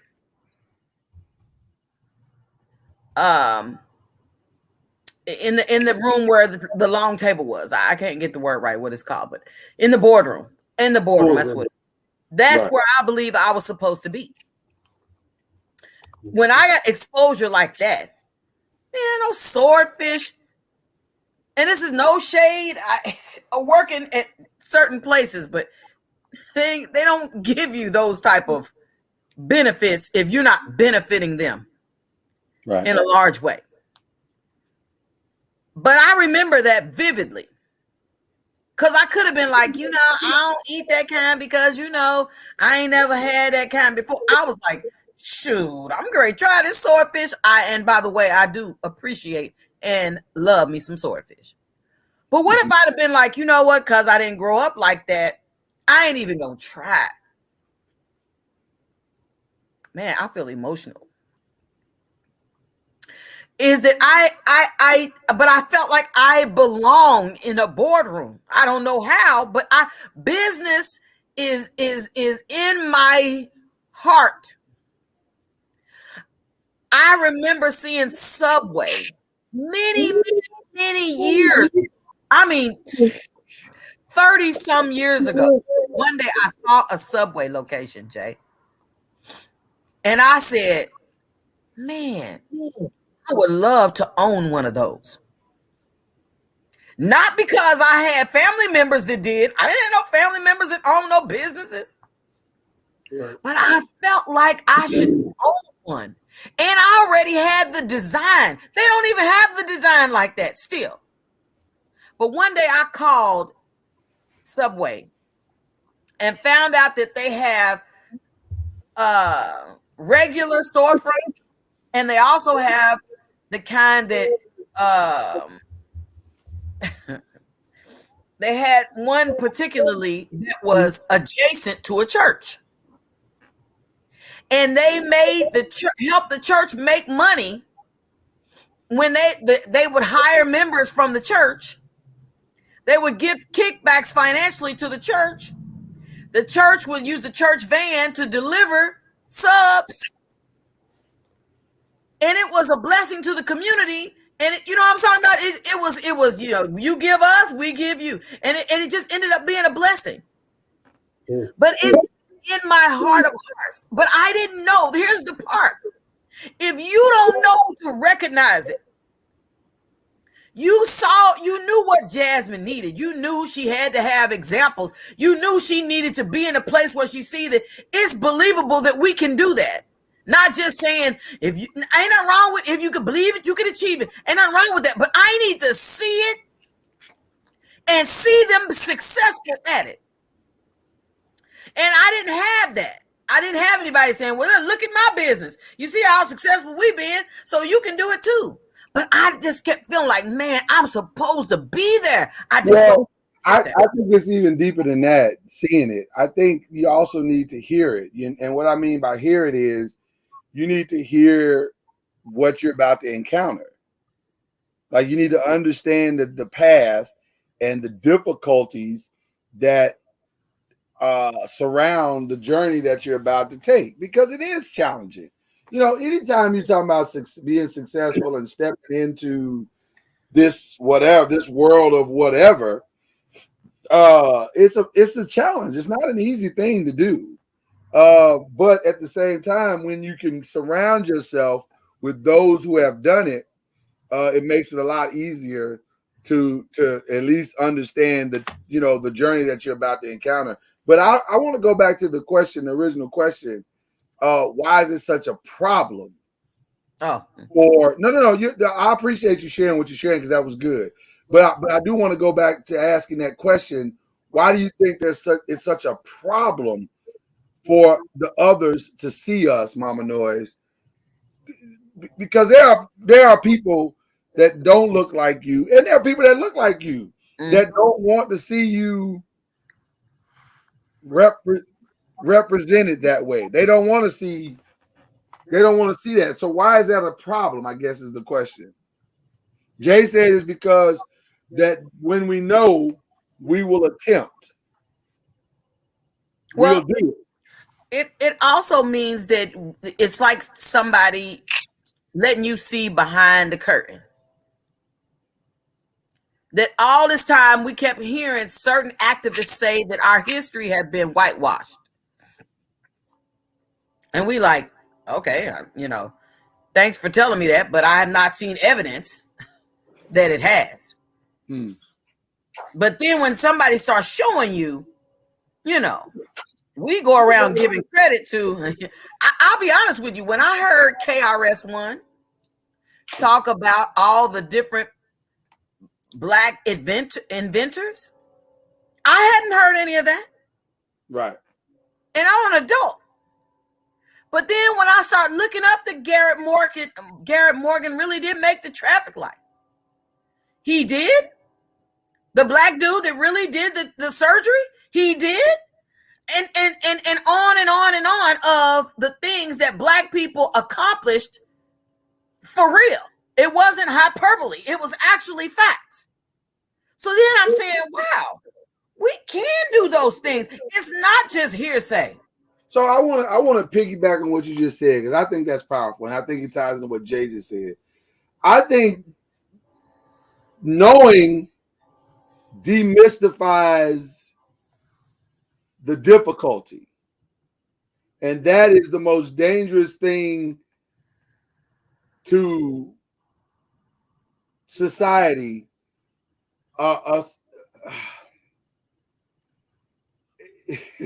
This is a terrible example, but it's a great example. What if? Well, no, I'll use this example. I was going to use another one. I'm going to use this one. One of the things that was amazing about the children of Israel in the wilderness is that the journey to the promised land seemed to be this difficult, almost, dare I say, impossible thing.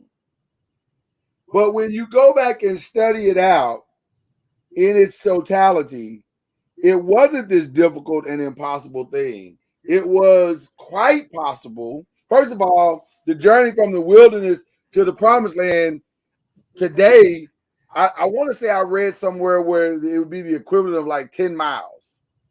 So it's not even a long journey. It's not, or maybe it was 50 miles. Okay. Somewhere between 10 and 50 miles. So we're not even talking about a long way. So that's number one. Then number two, it is also centered around the perception of what the challenges are. So if you remember the story, Moses sent Jacob and Caleb into Joshua and Caleb into the promised land. And he said, go over there and see, what it looks like. Can we take? Well, he sent the spies first, 10 of them, and they came back and said, man, we are grasshoppers like in giants, in the land of giants. There's no way we can, conquer them and take this land. Okay. And Joshua and Caleb went over there. They were like, it's nothing. We can take them easy. They got no shot to beat us. And it's amazing what I wonder what it was that Joshua and Caleb saw that the 10 spies didn't see. Yeah. And I think that's kind of how representation works. It's like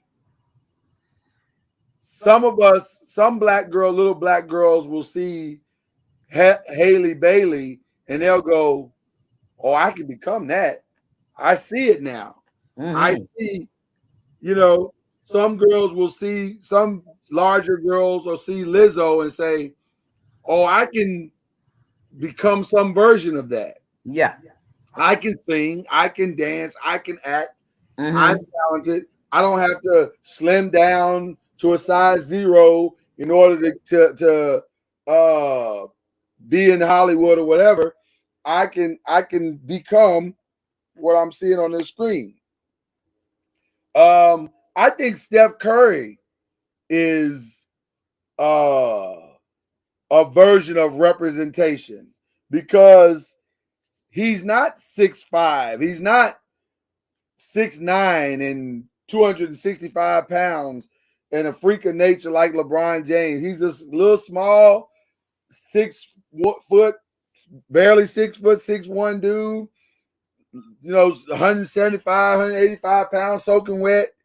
But he's one of the most prolific shooters the game has ever seen, and he's dominant. So when you look at what he represents, it's like I see now little boys that are undersized see themselves and say, "I can do that." But I would like to see us also see that same possibilities in guys like Robert Smith, like Junior Bridgman, like Byron Allen. That's why I think it's so important for guys like that to tell their story and tell their journey, because the little black kid from the hood who will never shoot a jump shot, he needs to be represented as well. The little kid, the guy who's a lawyer. One of my favorite people on earth is Judge Derwin Webb. Because Judge Derwin Webb was a U of L basketball player and all that good stuff. But Derwin is also a young man who became a judge. And he is a judge in Jefferson County, aka Louisville, Kentucky. And what up, Ron? And it's important for us to be able to see Derwin Webb as often as we see all of these other representations, because representation matters. And representation opens up possibility, and possibility opens up persistence, or it opens up it shifts the probability of you following in those footsteps. Listen, I think my journey, and I say my, but it's really ours, Kenyatta Spence, for our 2-year journey here in the Noise Media is solely because of the influences of the people that we've seen kind of doing this. The Byron Allens, the Stuart Scotts, the Kev on stage, Roberts, the Kev on stages, the people that we see saying, they're doing this thing and they're out here taking these risks, and we're saying, man, we could do that. We could do that. And we have talent to write and talent to perform and talent to present and all of those different things. And so we take the risk of doing it. Now, people need to know in this representation that we're offering that in order to do this thing, there are many sacrifices that must be made. But when you see somebody crack the code, it makes it easier for everyone else that comes after. And it goes back to what Jay said earlier. Very few people are blazing a trail. Most people are following a trail. And guess what? I think, honestly, that's probably the way it's supposed to be anyway. Everybody's not supposed to blaze a trail.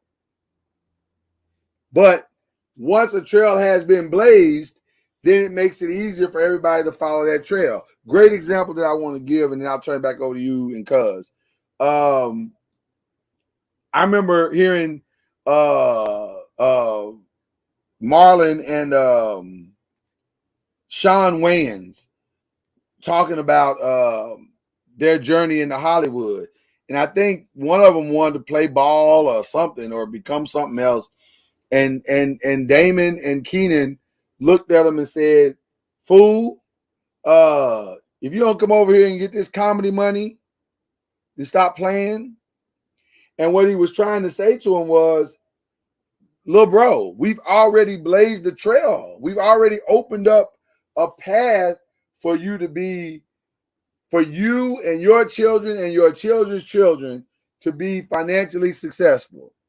We could stay in this Hollywood thing for the next 50 years with our family based on the path that we've opened up for you guys." And that's basically what has happened. They have entered this thing, and it's gone from Keenan and Kim and Damon to Marlon and Sean to Damon Jr. to Shantae to all of these different people in the Wayans family who just walked the path that was already set before them. And I think that's the way it's supposed to be. That we represent for the next.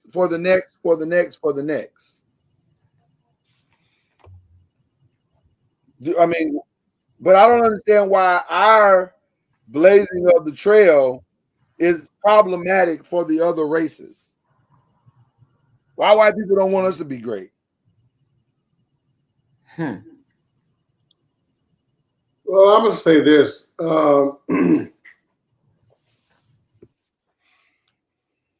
Power is difficult to let go of once you have it.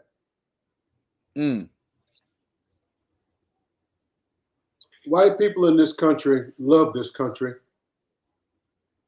because of what this country has done for them. I was going to say, yeah. We, on the other hand, love this country despite this country not loving us. We fought for this country despite this country not fighting for us. White people wouldn't do the same. This Are we in a country has toxic been. relationship? Are we in a toxic relationship with America? No, I don't think so, because there are possibilities still. When you love somebody that don't love you back, that ain't that bad. There are possibilities still. Possibilities for what? You cannot achieve like you can in America if you were in other countries. When you think of England, you think of the royal family. When you think of Italy, you think of food. When you think of France, you think of romance. When you think of the United States, you think of possibilities. No other countries like it. Does America not love us? Or does racist white people not love us? Well, it's the same thing. America is white. Is it the same thing? No. Is There's no difference. There's no difference. Those buildings I was talking about downtown, they're owned by white people. The land, when you're riding down the street and you look left and right off the highway, that land is owned by white people. Well, the reason why I asked that question is that when Cheryl Lee Ralph gave her speech, black people and white people stood up and celebrated her. Right. You think the Wahites were gonna sit down? Well, they could have. They didn't. I mean, they didn't have a dog in the fight. That wasn't Congress. That wasn't the Senate. Well, that's why I asked the question. Is it because a white director selected Haley Bailey to play the Little Mermaid?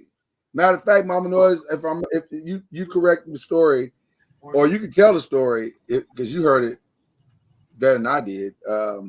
He heard her voice or something like that, right? The producer or the director said that when he heard her sing, it brought tears to his eyes, and he knew without question that she was supposed to be the next mermaid.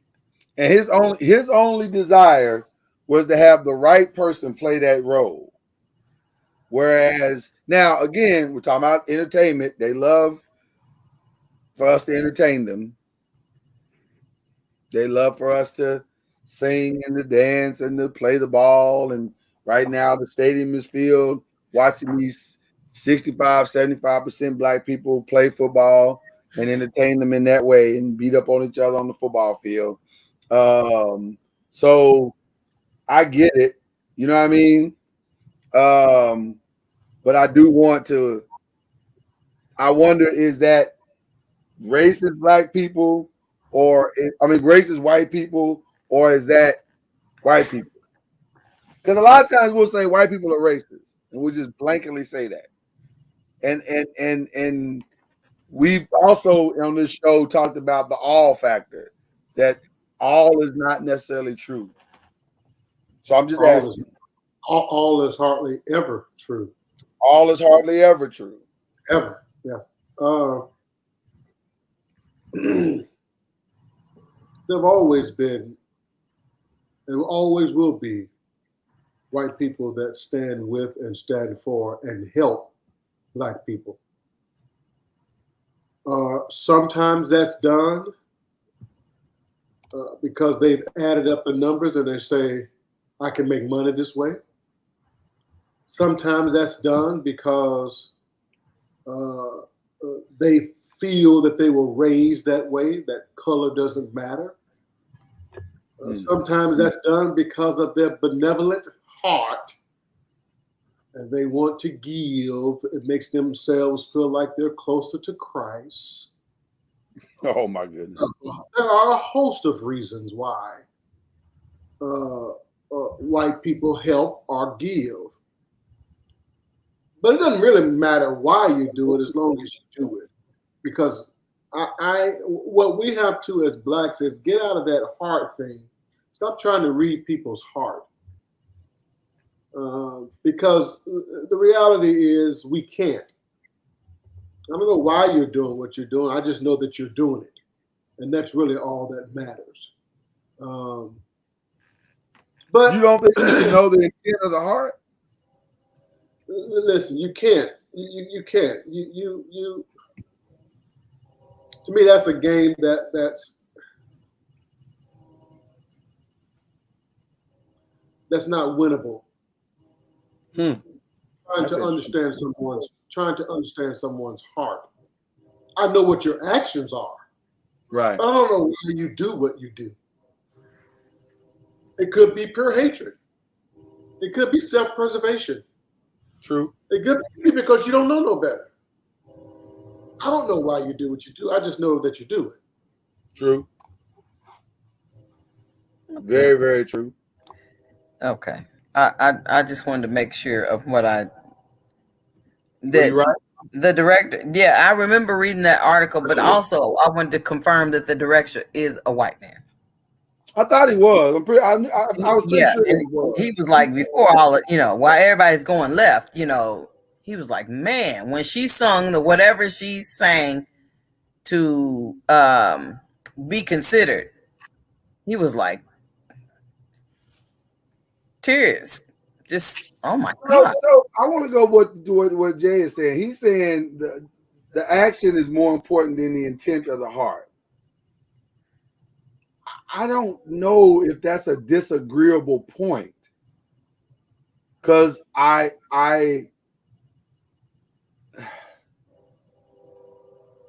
don't know if that's a disagreeable point, but I also that point makes me nervous, because should I be concerned about why you did it? Because if it was only just to benefit off me, well, will I still get the same opportunity once you don't feel like you can benefit off me anymore? You see what I'm saying? It's too. The why is too deep. I can't know everybody's why. I don't disagree with that. I guess what like I said, what makes me nervous about it is that your why could greatly affect my what? I may not get this opportunity if you change if your why is from a malicious place. Because if it's only to pimp me out in this moment, then when you get to the place where you don't want to pimp me out no more, then I'm in trouble. If I've depended upon your why, or if I've depended upon your benevolence. Does that make sense? Listen, yeah, the white people that freed us, their why was not pure.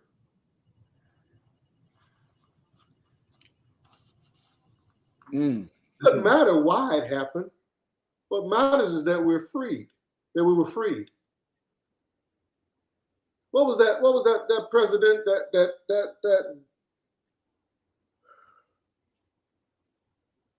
that owned a slave? Thomas, all of them owned slaves. The black girl that he had all them kids with. Sally. Oh, Thomas Jefferson? Thomas Jefferson. Okay. I couldn't. Yeah. I've toured the house and been to the slave cabins and everything. With Sally Henson. Thomas Jefferson, who was knocking them off. Sally Hemings. Was it Hemings or Henson? I probably shouldn't have gave him a shout out. That was weird. Hemings. Yeah. He didn't free his slaves until after he died. Right. He could have freed them before, but he didn't.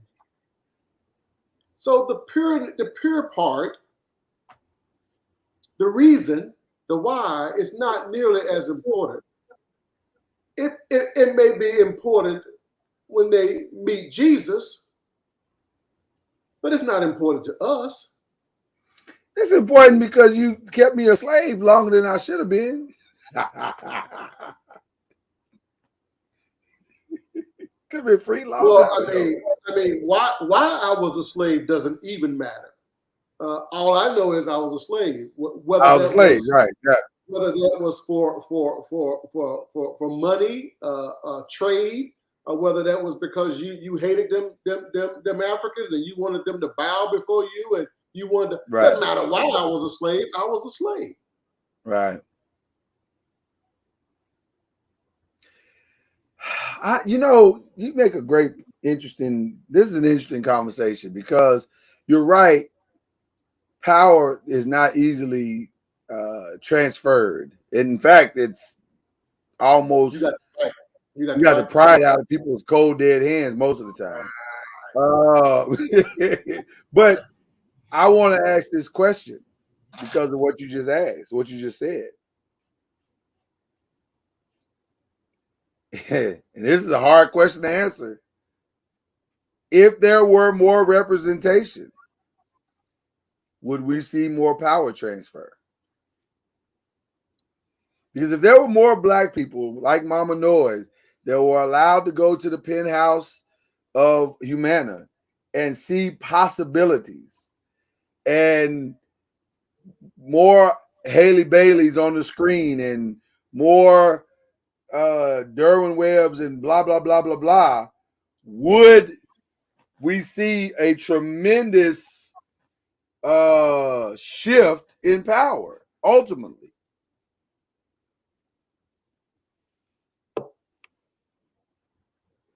That's what you're looking to.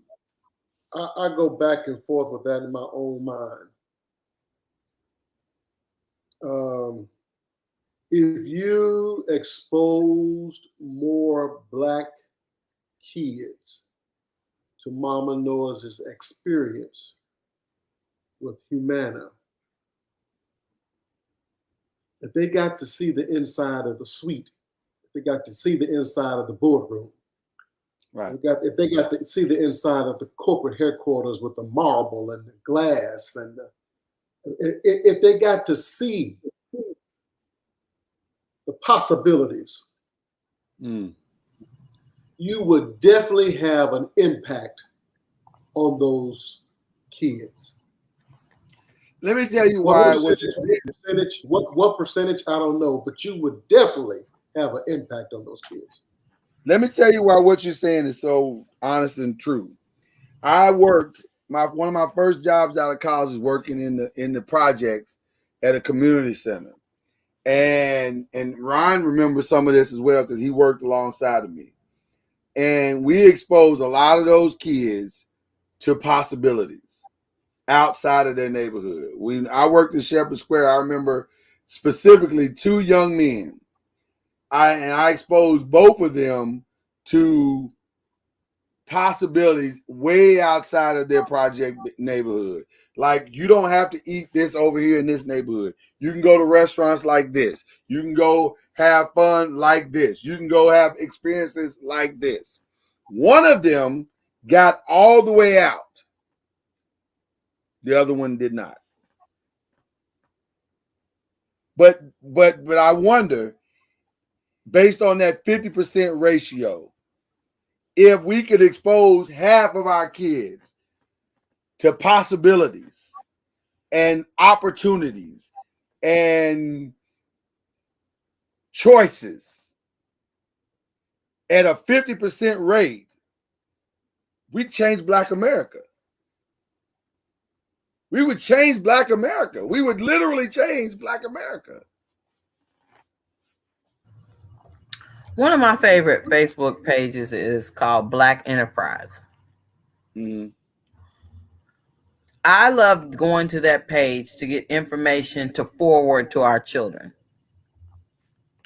Every time you turn around, there's a I think Mr. Noise and Hananiah like to sit down and watch Karma's World.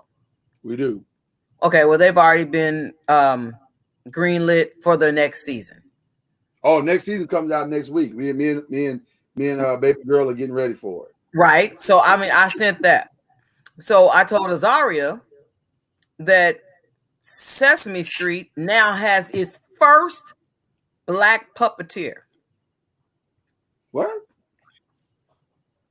That can't be true. First Black female puppeteer. Female puppeteer. Now that might be true. First Black female puppeteer. Because you know Elmo is a Black dude. Yeah. So yeah. Black female. Black female. Wow. So I made sure to send that to Azaria. That's the first? Right. And she's a young lady. And Sesame Street's like 50 years old, ain't it? Look, we just talked about it took 70 years for Disney. Come on, sir. Wow. One of my sorority sisters, her daughter is an intern at Sesame Street. I make sure to send them another sorority sister. Their cartoon just came out. I send the information to Azaria, send the information to Hananiah. I'm saying that to say I keep it before them to let them know their dreams are attainable. The very thing, it's not so far fetched that they can't reach. I keep saying if she can do it, so can you. I think it was you that showed me the one little chick from Blackish, what's her name? The little Marcia Martin. Marcia Martin is the youngest Black female director in Hollywood. Executive, but yes. Executive in Hollywood. Exactly, yes. She owns her own production company. I mean, I don't know how much with the chick word, cuz. Huh? Are you struggling with her calling her a chick? I guess if she didn't know her name, she can call her a chick. She didn't know her name. There was no disrespect intended. I couldn't remember because she's like barely 20 years old. You Negroes don't know names, so I don't take it. Neither you or cuz don't know names. You niggas don't know. That's why I generally call them hoes because I can't think of their names. You ain't gotta do that. Now that was, you know what? That was a bridge too far. My God, that was disrespectful. Come on, man. Jesus.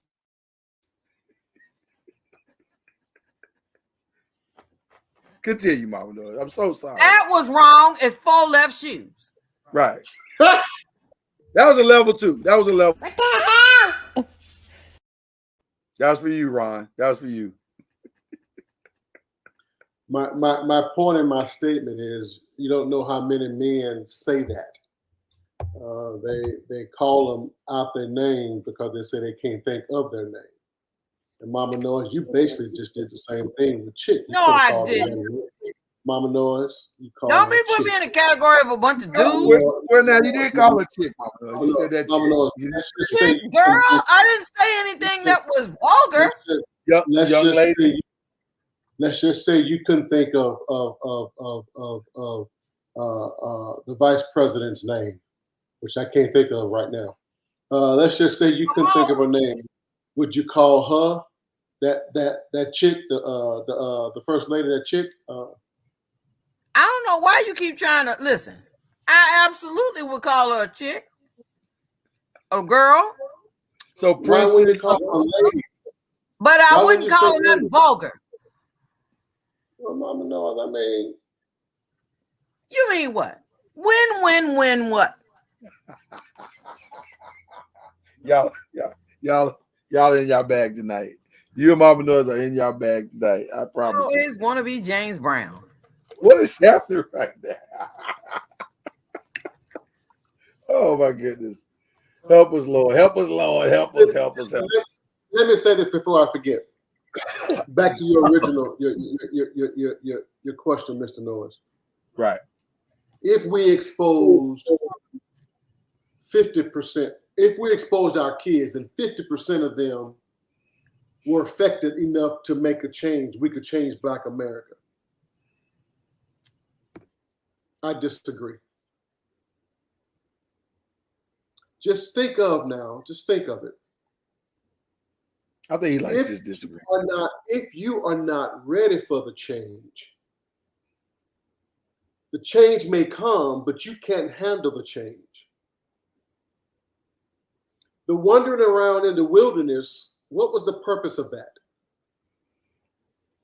Well, biblically, the wandering around in the wilderness was because the older generation was not ready for the change, and they had to die off so that the younger generation could take over. Well, and you have to come to a understanding of who you are and whose you are and your purpose. So the Why wondering, can't all things be true? well, the reality is, if you look at us, let's just look at us. Ooh, shit, hell. Oh wow! Look at us. Our success has primarily been in sports and acting. Let's just take the sports. The number of young Black men that have been given $1 million contracts and higher, 1 million and more, Right. that are now dead broke because they weren't ready for the change. Right. We have to be careful believing that money in and of itself, success in and of itself, can change our situation. Well, but that's a separate conversation to me. You can't put the cart. I can't fucking talk tonight. You can't put the cart before the horse. You can't put the cart before the horse. But I think that's a separate conversation. Saying because I'm not necessarily saying that everyone that buys into the possibilities of their journey is going to become a millionaire.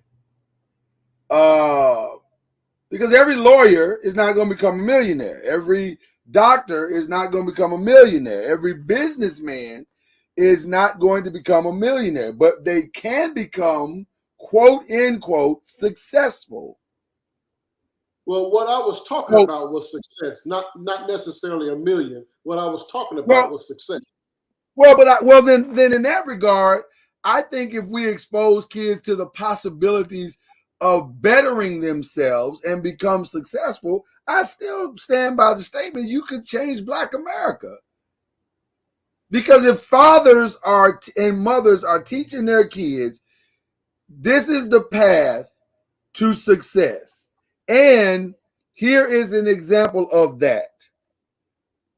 Here is different. You just said something different. You said something Well, no, I different. didn't. You brought mom and dad. You brought mom and dad into the picture. Well, I was always talking about mom and dad, but that's why I started with you in this conversation about you and Jasmine. But mom and dad's not always there. Well, now listen, shit hell. We need mom and daddy there. I'm sorry, I had to bite your lines. It felt appropriate. Oh, no, you're not gonna go off on him, Mama Noise, like you went off on me for being vulgar. I had to bite his rhymes, Mama Noise. I had to bite his rhymes. You know, Jay-Z borrows from Biggie from time to time. So there you go. Noise.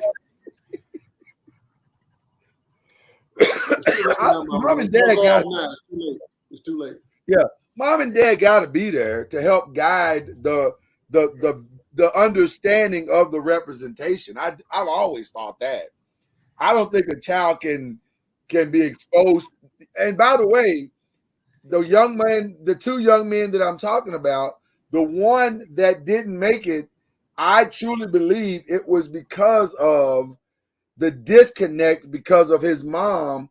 His dad was not in his life at all, and his mom was not mentally and emotionally and spiritually strong enough to be an impact. Whereas the other young man, his mom was. And I think the combination of exposure tied to her motivation is probably what got him out. It is a fool's game to believe that you can fill the holes of your heart with success. You can't do it. What do you mean the holes? I'm confused by the statement. You will eventually have to deal with those holes. And something's going to suffer because of it. What do you mean? What do you mean the holes? Let's clarify that statement, because that's broad. The brokenness. Okay. The absentee.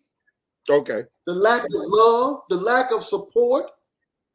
Eventually, you're going to have to deal with those issues.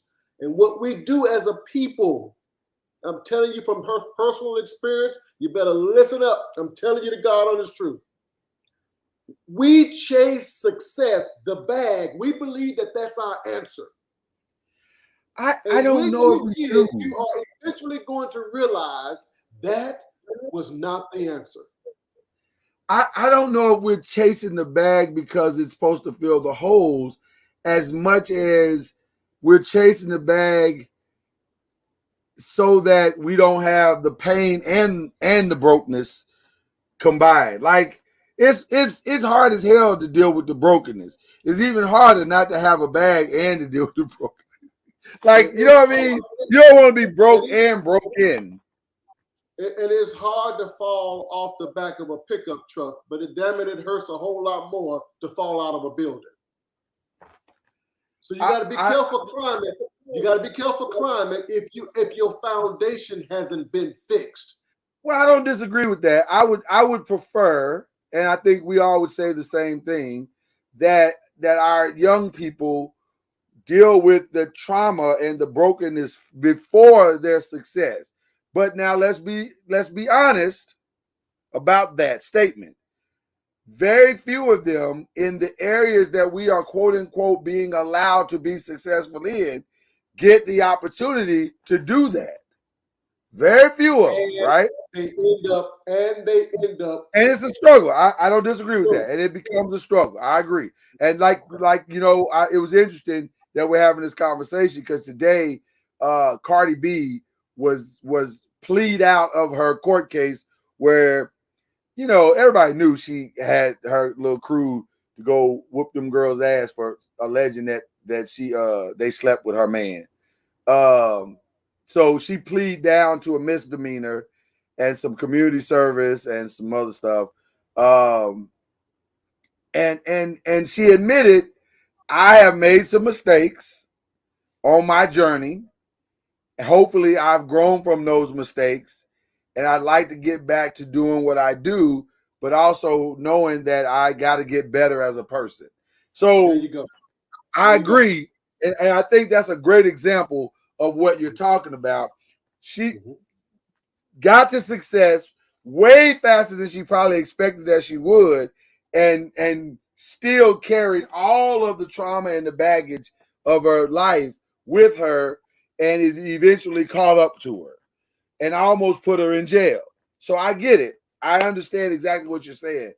But the other side of that is because of the success, where she should have gone to jail for a felony assault, she financially had the opportunity to plead down to a misdemeanor. So yeah, but that's the luck of the draw there. That often it is. I'm not saying it isn't. I'm not saying it isn't. Yeah. I'm saying I believe a part of it was because when she walked up in that courtroom today, she looked gooder than a mother hubber. And whoever the judge was, gay, straight, woman, a female, or male, they said, you gonna look that good, you need a second chance. Well, that may also have been true. That may have also been true. Mama Noise, did you see her today? No. Did you see her, Mr. Noise? I did. I saw. That's how I found out the article. I wasn't aware that she went to court today until I saw the article. She looked nice. Apparently, all the men have seen. She made that white dress look like it was happening. You hear me? A white dress. Oh my God. She had on a white dress. She made it look like what? Like it was happening. I said, shit, I don't even know you, but you look good. Oh my goodness. Ladies and gentlemen, Cuz has completely gotten distracted today by Cardi B's presentation. And we you know I don't know her. You know I don't know who she is. You know her white dress. You know her white dress. Dress look good today. Put her up there, Mr. North. Put up there right quick. Put up there right quick. Come on. Well, I'm trying to oblige you. I know how you want it. I gotta find a picture that would allow me to do just that. He didn't hear that. He didn't hear that, Mama North. Oh no! What did you say? Don't worry, I didn't say nothing. You don't want to say it. I want it. Well, I mean, listen, you're a horny old man, so I get it. I'm not tripping. No, I ain't no horny old man either. Oh, you're a horny old man. I've been there, done that. I'm done. Yeah, I'm not saying you want to do something to her. I'm just saying, you know, that's what old men want. They just want to taste. They don't necessarily want the whole thing. I don't want to taste. I don't want no taste. Nope. There it is. I thought it was a dress. Well, it's not. It's kind of a dress. It's like a dress pantsuit type thing. About the same person. That's Cardi B. Yeah, that's her.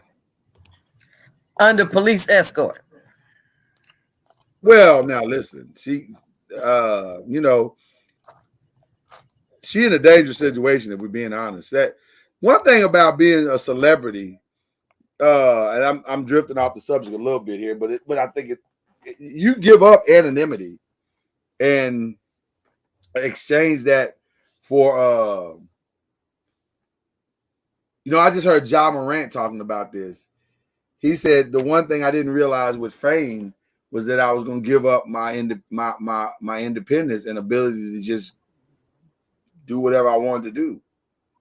He said, I used to be able to go out to eat at a restaurant and nobody knew who I was. And he said that I can't do that now. He said most days I stay in the house with my family. He said that's why I built the house next door for my father and mother, because we can't go nowhere. So we just build everything we want right there on the land, and most times we're at home. You know, that's a sad commentary on success for some people, to become a prisoner of your own success. But it is reality. I don't give a damn how successful I am. I would never lock myself down. You mother hubbard's just gonna have to be cussed out and told to get the hell out of my way, because I would not lock myself down. That's a horrible existence. Well, you know what's interesting about that? I've heard several celebrities handle it several different ways. So, like I've heard Charles Barkley talk about it, and Charles, he says, I go out all the time. And Shaq will say, I go out all the time. He go out all the time. Yeah, Shaq does too. Shaq goes out all the time, and he said his philosophy is the same. What you said, I don't want to be a prisoner in my own celebrity, and I don't want to underexpose myself so that when I expose myself, it's overwhelming to see me. So if I'm always out, then the novelty of seeing me diminishes. Right. And I think there is a measure of truth to that, though still societally it's tricky because we act ignorant as people. I ain't just talking about black people, just people, period. We act ignorant. we love our we love our celebrities. We're overwhelmed by our celebrities. We are driven by our celebrities. So it can be tricky. It's a tricky balance. So anyway, I digress. So how should we respond to this backlash with Haley Bailey and representation in general? How should we respond?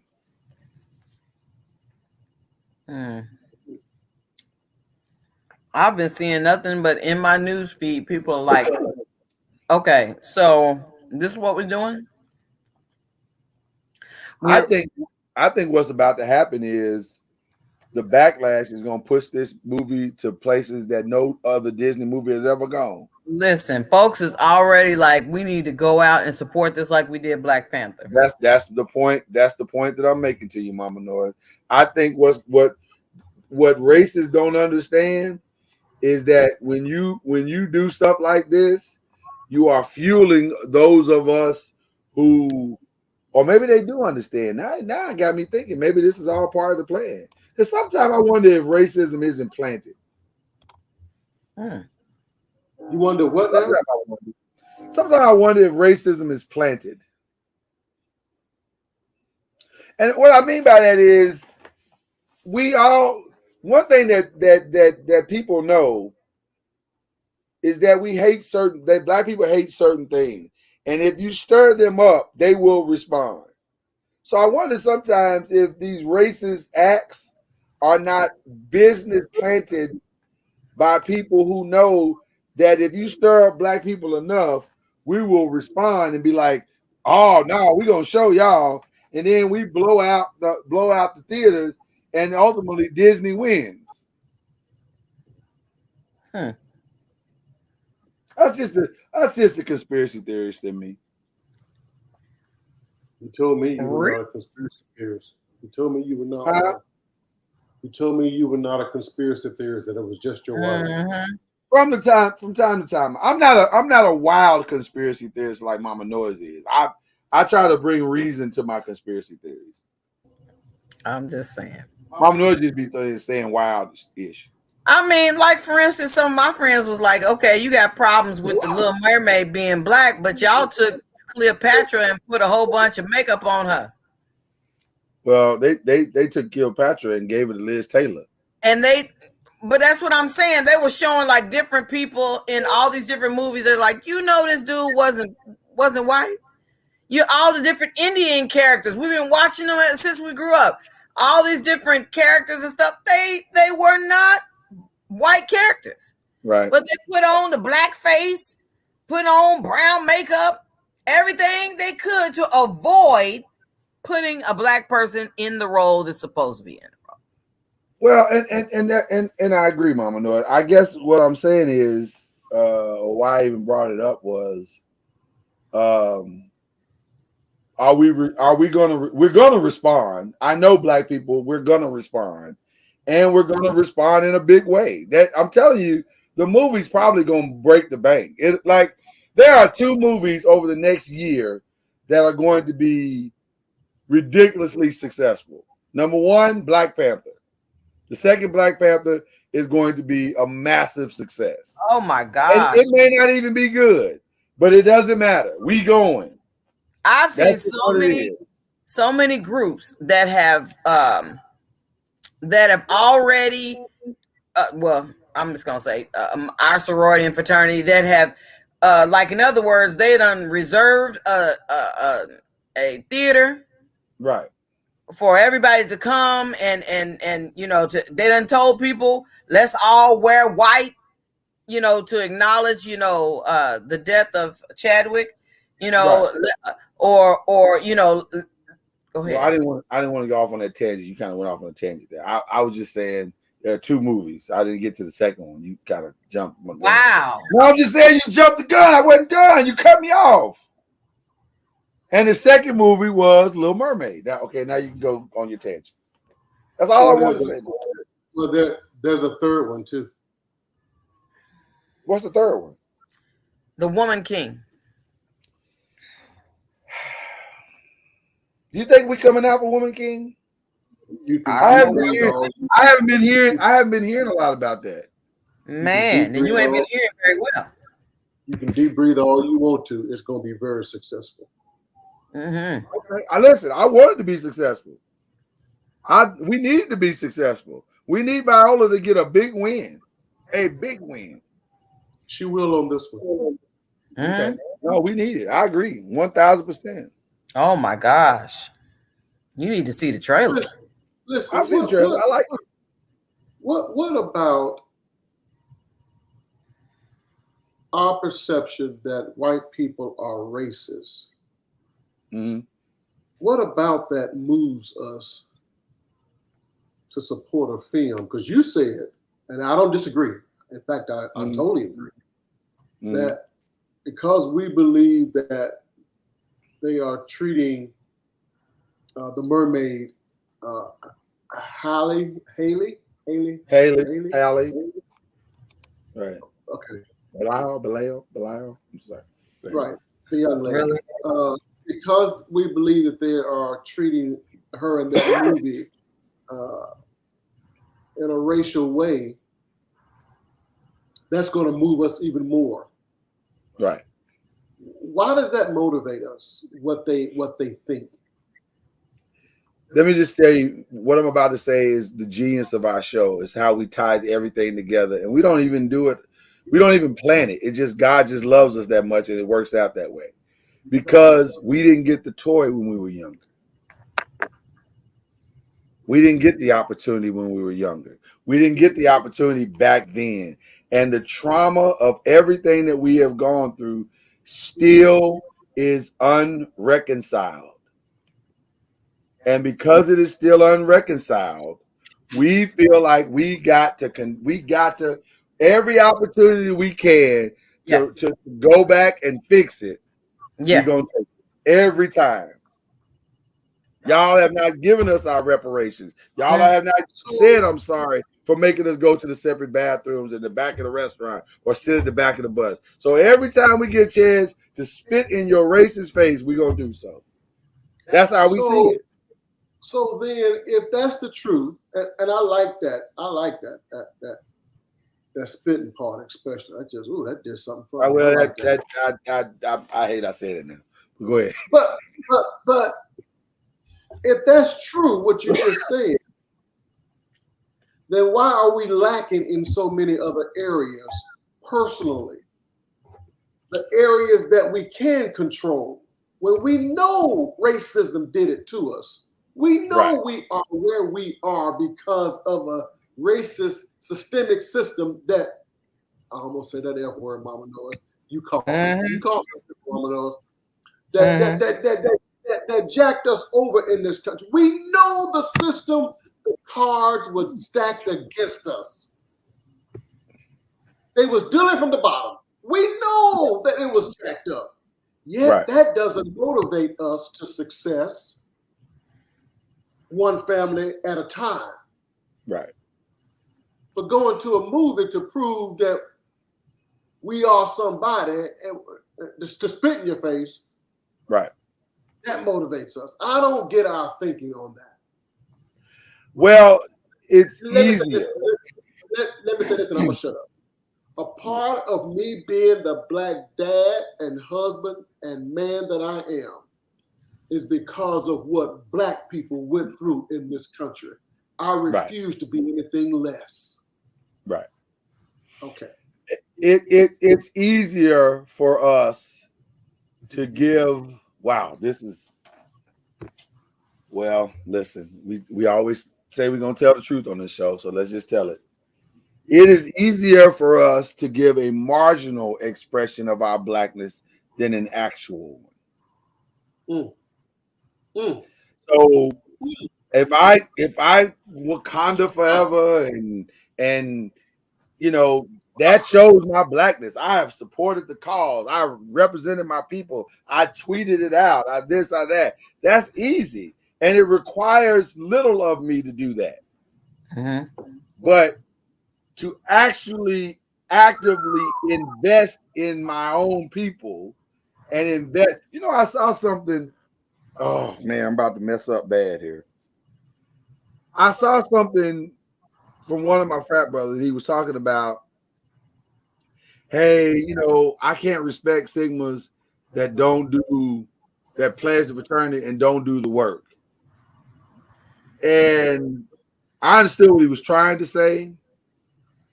My challenge of what he was trying to say was the incompleteness of the sentiment. Because if you think that the real work of being a Sigma man is just putting on the letters and going to a function, or putting on the letters or the colors and going to an event, if you think that's the work of Phi Beta Sigma, then somebody trained you wrong. Because the true work and representation of the organization is being the best black man that you can possibly be. That will speak far greater than any backpack you ever give out, than any dinner you ever attend. If you giving out backpacks on Tuesday and beating your wife on Thursday, you're an asshole. And you're a member of Phi Beta Sigma. You're a backpack giving asshole. You're a backpack giving asshole. I agree. So you can't. So doing the work does not start with the organization. That should never make the man. The man should make the organization, and it should be the afterthought of who he is as a man. Oh, by the way, he is also a member of. Yeah. And I think that is the problem with the recruitment of all of this stuff. We want to make what he does or what he's a part of more important than who he is. And that is essentially the problem. And so to me, the greatest representation that we can ever have is who we are as black men. That's the greatest representation we could ever have. If we're not doing that part right, the rest of it doesn't really matter. No matter how many movies we go support. But we do it, to answer your original question, we do it because it requires nothing to do it. And societally, we have convinced ourselves that by doing it, we fulfilled our black quota as black men and black women. We fulfilled our quota. I went to Black Panther and gave my dollars and took my family. And now I have made my contribution. Forget the fact that that's the first time I've saw my son in months. Forget that. That doesn't matter. I took him to see Black Panther. I fulfilled my black responsibilities. Forget the fact that I don't spend any other time with my daughter other than the time that I took her to see The Woman King. Forget the fact that the only time we spent together on the weekend that Little Mermaid came out was that I took her to see Little Mermaid. And then I took her right back home. And you gave her a Happy Meal. Right, and I gave her a Happy Meal and took her right back home. I fulfilled my responsibility. So part of the reason I think this show is like therapy for me tonight. Part of the reason why I have a difficult time, I've kind of wondered why, but a part of the reason why I have a difficult time jumping on the bandwagon of what Black people say we should be doing to show our Blackness. Because oftentimes it's an outward show versus an inward change. Mm. We're so busy trying to prove that we are Black, Wakanda forever, or whatever. I have a hard time getting on board with that.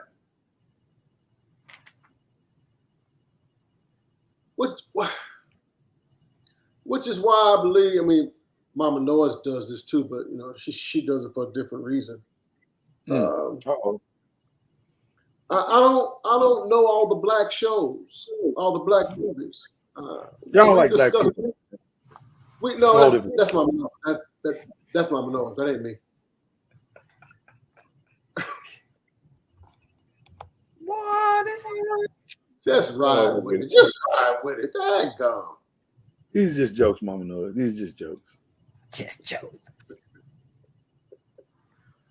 I mean, I have a hard time because it's like we're bandwagons. We're bandwagoners. We just jump on the bandwagon and ride just because pop culture or somebody has told us that's what we need to do. Mm-hmm. To prove how Black we are, how strong we are. Yet we aren't trying to do the inward change in order to really change our situation and our people. That irritates me, to be honest. No, I don't disagree with that. In fact, I share that sentiment. I want to see us not be partly responsible, but completely responsible for our culture. And that responsibility starts with our own homes. It starts with, and not just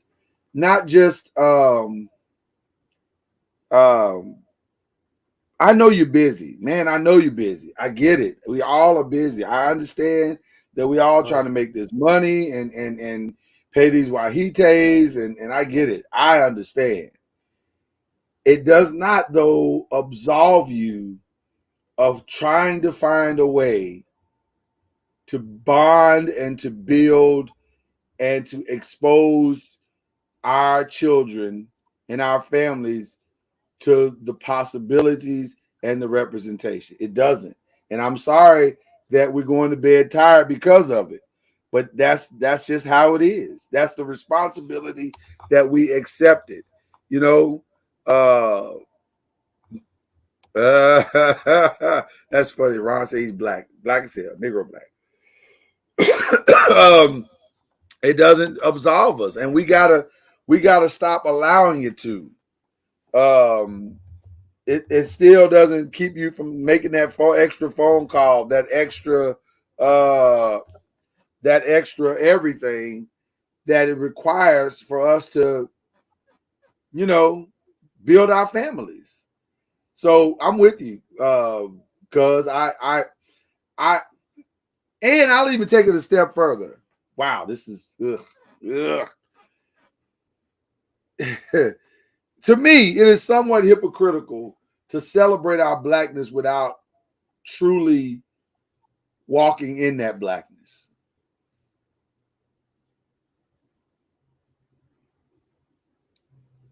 It's hypocritical. Oh man, you know, Jesus. There is a responsibility as Black people that we must do better at in our community, and that is setting the proper standard, tonality, and representation. I'll use that word again, for one another. We cannot continue to present to each other our worst traits and to celebrate those traits as normal. I am trying. I am actively. Was that all right? Was that all right? I'm actively trying to find a way now, because I think I've messed up my algorithms on my Google, because every day I'm seeing a story about Nick Cannon's children, and I don't want to see no more stories about Nick Cannon's children. Give a damn. I'm glad that he's having healthy children. I'm grateful for that. But I don't want to see no more stories about his 9th and 10th and 11th. That's not good. Because every time I see that story, it angers me. Because I'm saying, bro, you're not helping us. Love you as a guy, black as a man. I appreciate some of the things you've done, but that's not helping us. And I keep seeing stories about other celebrity black men who are fathering multiple children of that same styling, like 9 and 10 and whatever. So what it does is that it reinforces the message to young black kids that if you get to a certain financial level or a certain success level, you can do whatever the hell you want with black women. You ain't got to be faithful to none of them. That's the only thing.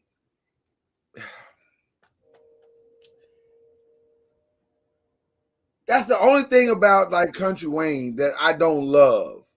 That he has so many kids. But to his credit, he doesn't flaunt that the same way that you see other guys doing it. Yeah, he has a lot of baby mamas and the whole 9.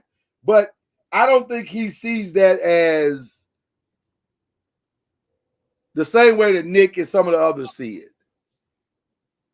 Matter of fact, he's got a book coming out where he tells his story and why and how he got there. And I've heard a little bit of the story. And now I think I even understand how he got here as well. It's like, okay, you just early in your walk or in your journey, you were really, really traumatized. And that's just who you thought you were supposed to be. So I get it. You know, his daddy was that way, he became that way, et cetera, et cetera. But at the same time, go ahead. Do you know how many kids Eddie Murphy has? He has 10, I think, but he married 2. And he thought he was going to marry the 3rd. So I'll just be honest with you. I don't necessarily see that as the same.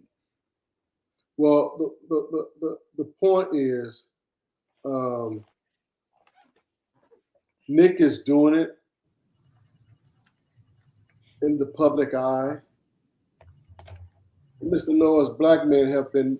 I'm talking about poor Negroes. And ain't got a pot to piss in or a window to throw it out of. Right. We've been impregnating women in multiples for years. This is nothing new. I don't mind us impregnating women. I mind us impregnating women irresponsibly. Well, that's what I'm talking about. Yeah. Papa had kids all over town. Right. He was irresponsible. Sometimes Papa had kids out of town. Right. That's nothing new. No, it's not. I agree. That's not. He's just doing it so publicly that we're turned off by it. But if we were really turned off by it, we would have been irritated by all the men that we know that have all those other. It might not be 9, it might not be 10 like Michael Jordan, but they had 5, 6, 7, 8, 9, 10 kids. Well, I'll be honest with you. I am turned off by it. But I don't know.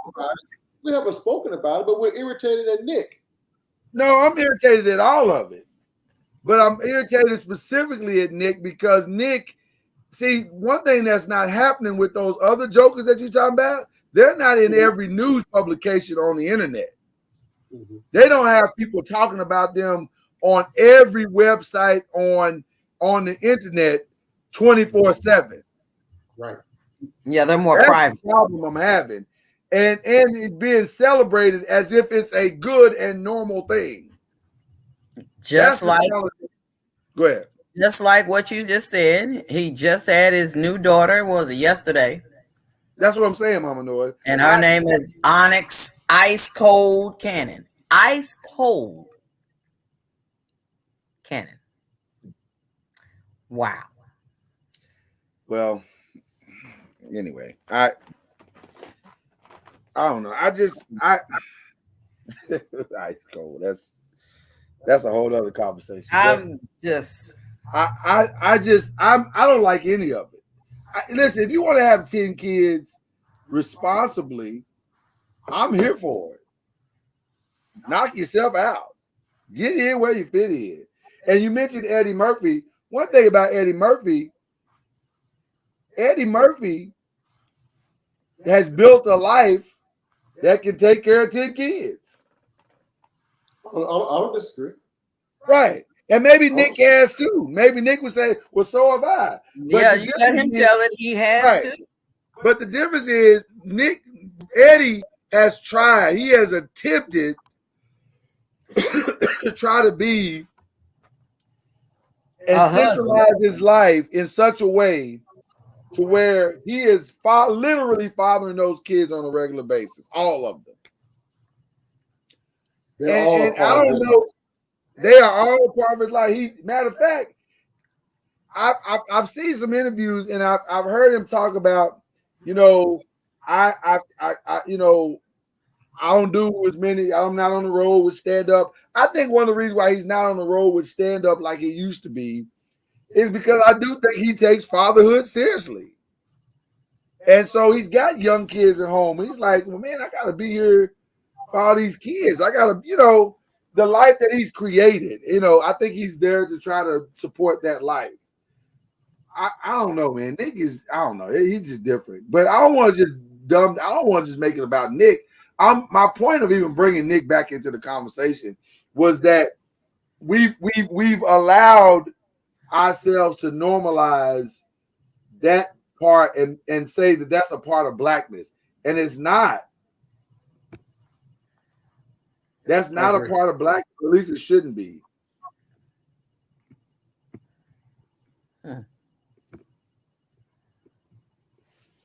So I don't know. I would love to see Nick speak out publicly about the reality of that as it relates to all men. If he would do that, I think I'd be okay with whatever he wanted to do. Just say, this is a life choice that I've made. I ain't saying it's the best, and I ain't saying everybody should follow in my footsteps. This is just what I've been doing. But I don't know if it's the best thing for all black men. If he would just simply say that, I think I'd feel comfortable with it. What do y'all think? You expect him to come out and say something? No, I don't expect it at all. But I'm just saying that's what I would like him to do. I mean, this guy's been struggling for so long. It's not even funny. It's been public. I mean, I find it shocking that he would want to do that, especially if you remember back about 12 years ago, I think, back when he was married to Mariah and he had that health scare where he was hospitalized and all that type of stuff. Why would you want to put more children in possibly harm's way with your health issue? Well, and see, I don't know about that part of it, because maybe he's okay, and Ron, we need to get that ninja a condom. Maybe we can kidnap him and snip him. No, we will not. Have a doctor snip him in. I don't have to snip him personally, but somebody needs to snip him. But I lost my train of thought.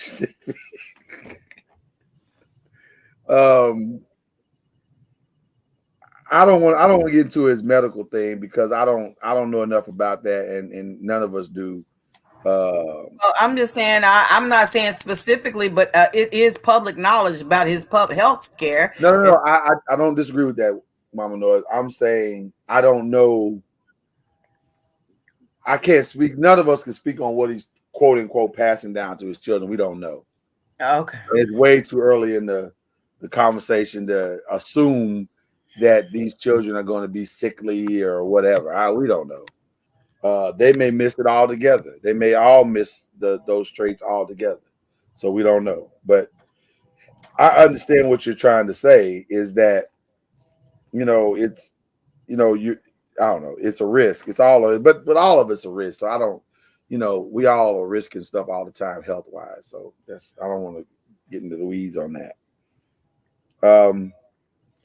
But I do concern myself about if representation matters, and I believe that it does. I think all of it matters, the positive and the negative. And that's the point that I'm making with all of this. Yeah, that's the point that I make with all of it. All right. Yeah. All right, people. This has been a good night. I've enjoyed myself. I'm glad to see that we've had an opportunity to touch on some intense stuff here today. Because you mentioned about go ahead. It's Mama Noah's fault. She started this shit with their damn Christmas gifts. She took it very seriously.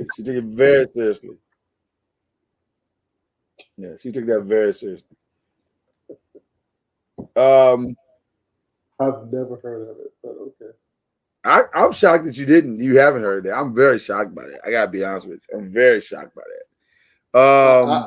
I've heard of a lot of adults that's affected by the abuse and affected by the neglect or the resentment or the hatred, but I've never heard about it that's resentful over not getting the gift. Wow. Okay. Well, listen, tomorrow, come with your party clothes on. We're gonna have a good time. You ain't gotta dress up, but just come ready to have a good time. It's Black Friday, and we're gonna have some conversation about us, man, all of us, because we got a lot to celebrate, man. Over 1,000 episodes across the 6 platforms, including 500 plus on this here show. I mean, that's what you guys have helped us accomplish in 2 years. Come on now. Can I bring a doobie tomorrow and smoke one? Can I smoke a doobie You can tomorrow? smoke all you want. Smoke all you want. It's your house. Smoke what you want. Smoke what you want. Drink what you want. Do what you want. A doobie? What in the world? Well, he's old, Mama Noise. You gotta let him call it what he calls it. He's old. When you're old, you call it what you call it. You ever heard of a doobie, Mama Noise? No. You never heard of a doobie? No. Mama Noise, they were called the Doobie Brothers. That means there was a Weed Brothers? That's right. I did not know that. What do you think a doobie was? I seen a street named Doobie. I didn't know that was a weed street. Well, you see a street named Dobie. I don't know about doobie. Well, tomato. It's not the same thing. Drinks on Mama Noise. Wait a minute.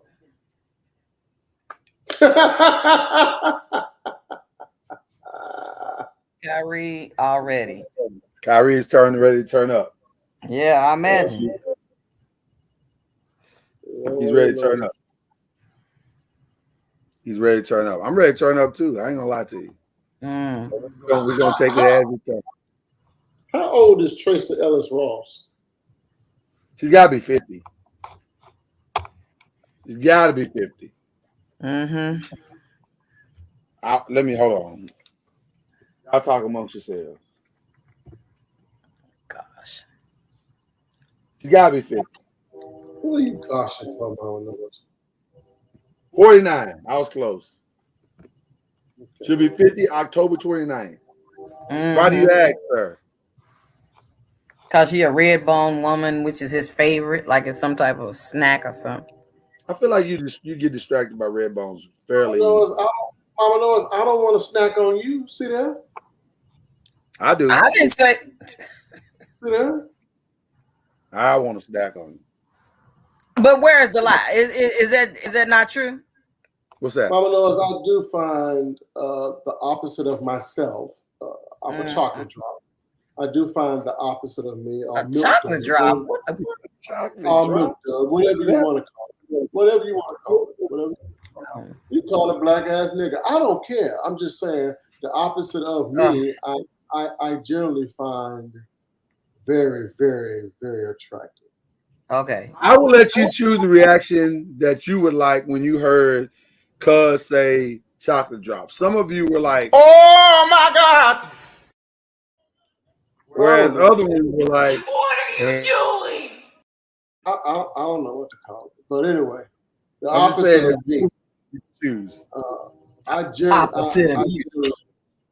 I generally find attractive. You know, opposite attracts, Mama Noise. I don't know where you from, but where I'm from, opposite attracts. And I just can't figure out why Tracy Ellis Ross ain't got 10 men running up behind her. She might, but she don't want none of them. She wants somebody else. She want. I ain't said she. No. I said I heard it. I'm sorry. I said it wrong.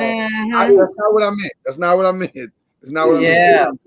I don't mean that she wants the opposite sex. I'm saying the quality of men that are running behind her may not be exactly fitting her need. Is what I mean.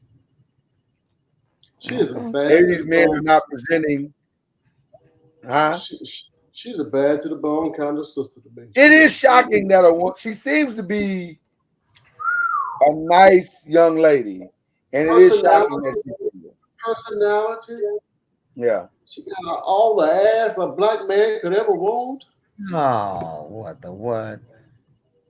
Wow, Mama Noise, did you miss that show she was on? What's the name of that show?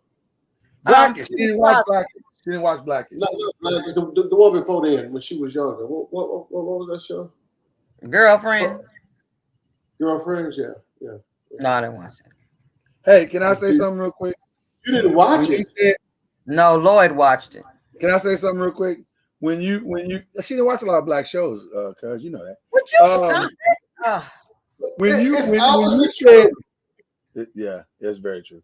When you said she had all the ass a man would ever need, the first thing that popped in my head was that Whitney Houston song. Y'all remember that Whitney Houston? She fills me up. He gives me love. More ass than I've ever seen. I don't know if that's the words, but it's something like that. I thought you were talking about Bad Man Pajamas, and clearly you didn't invent it. No, that's the song. He's all I got in this world. Yeah, we got it. All the ass that I need. I feel that way about you, Mama Noise. You fill me up. Why are you off the screen? Get back on the screen. You're talking about tail and stuff. Why is that something I need to know? Tell me you gotta leave the screen. You always leave the screen. Stop leaving the screen. You don't fuss at them about it. I'm fussing at everybody tonight. No, I'm you ain't. fucking McFusserston. What the hell is a South African running from Tiger?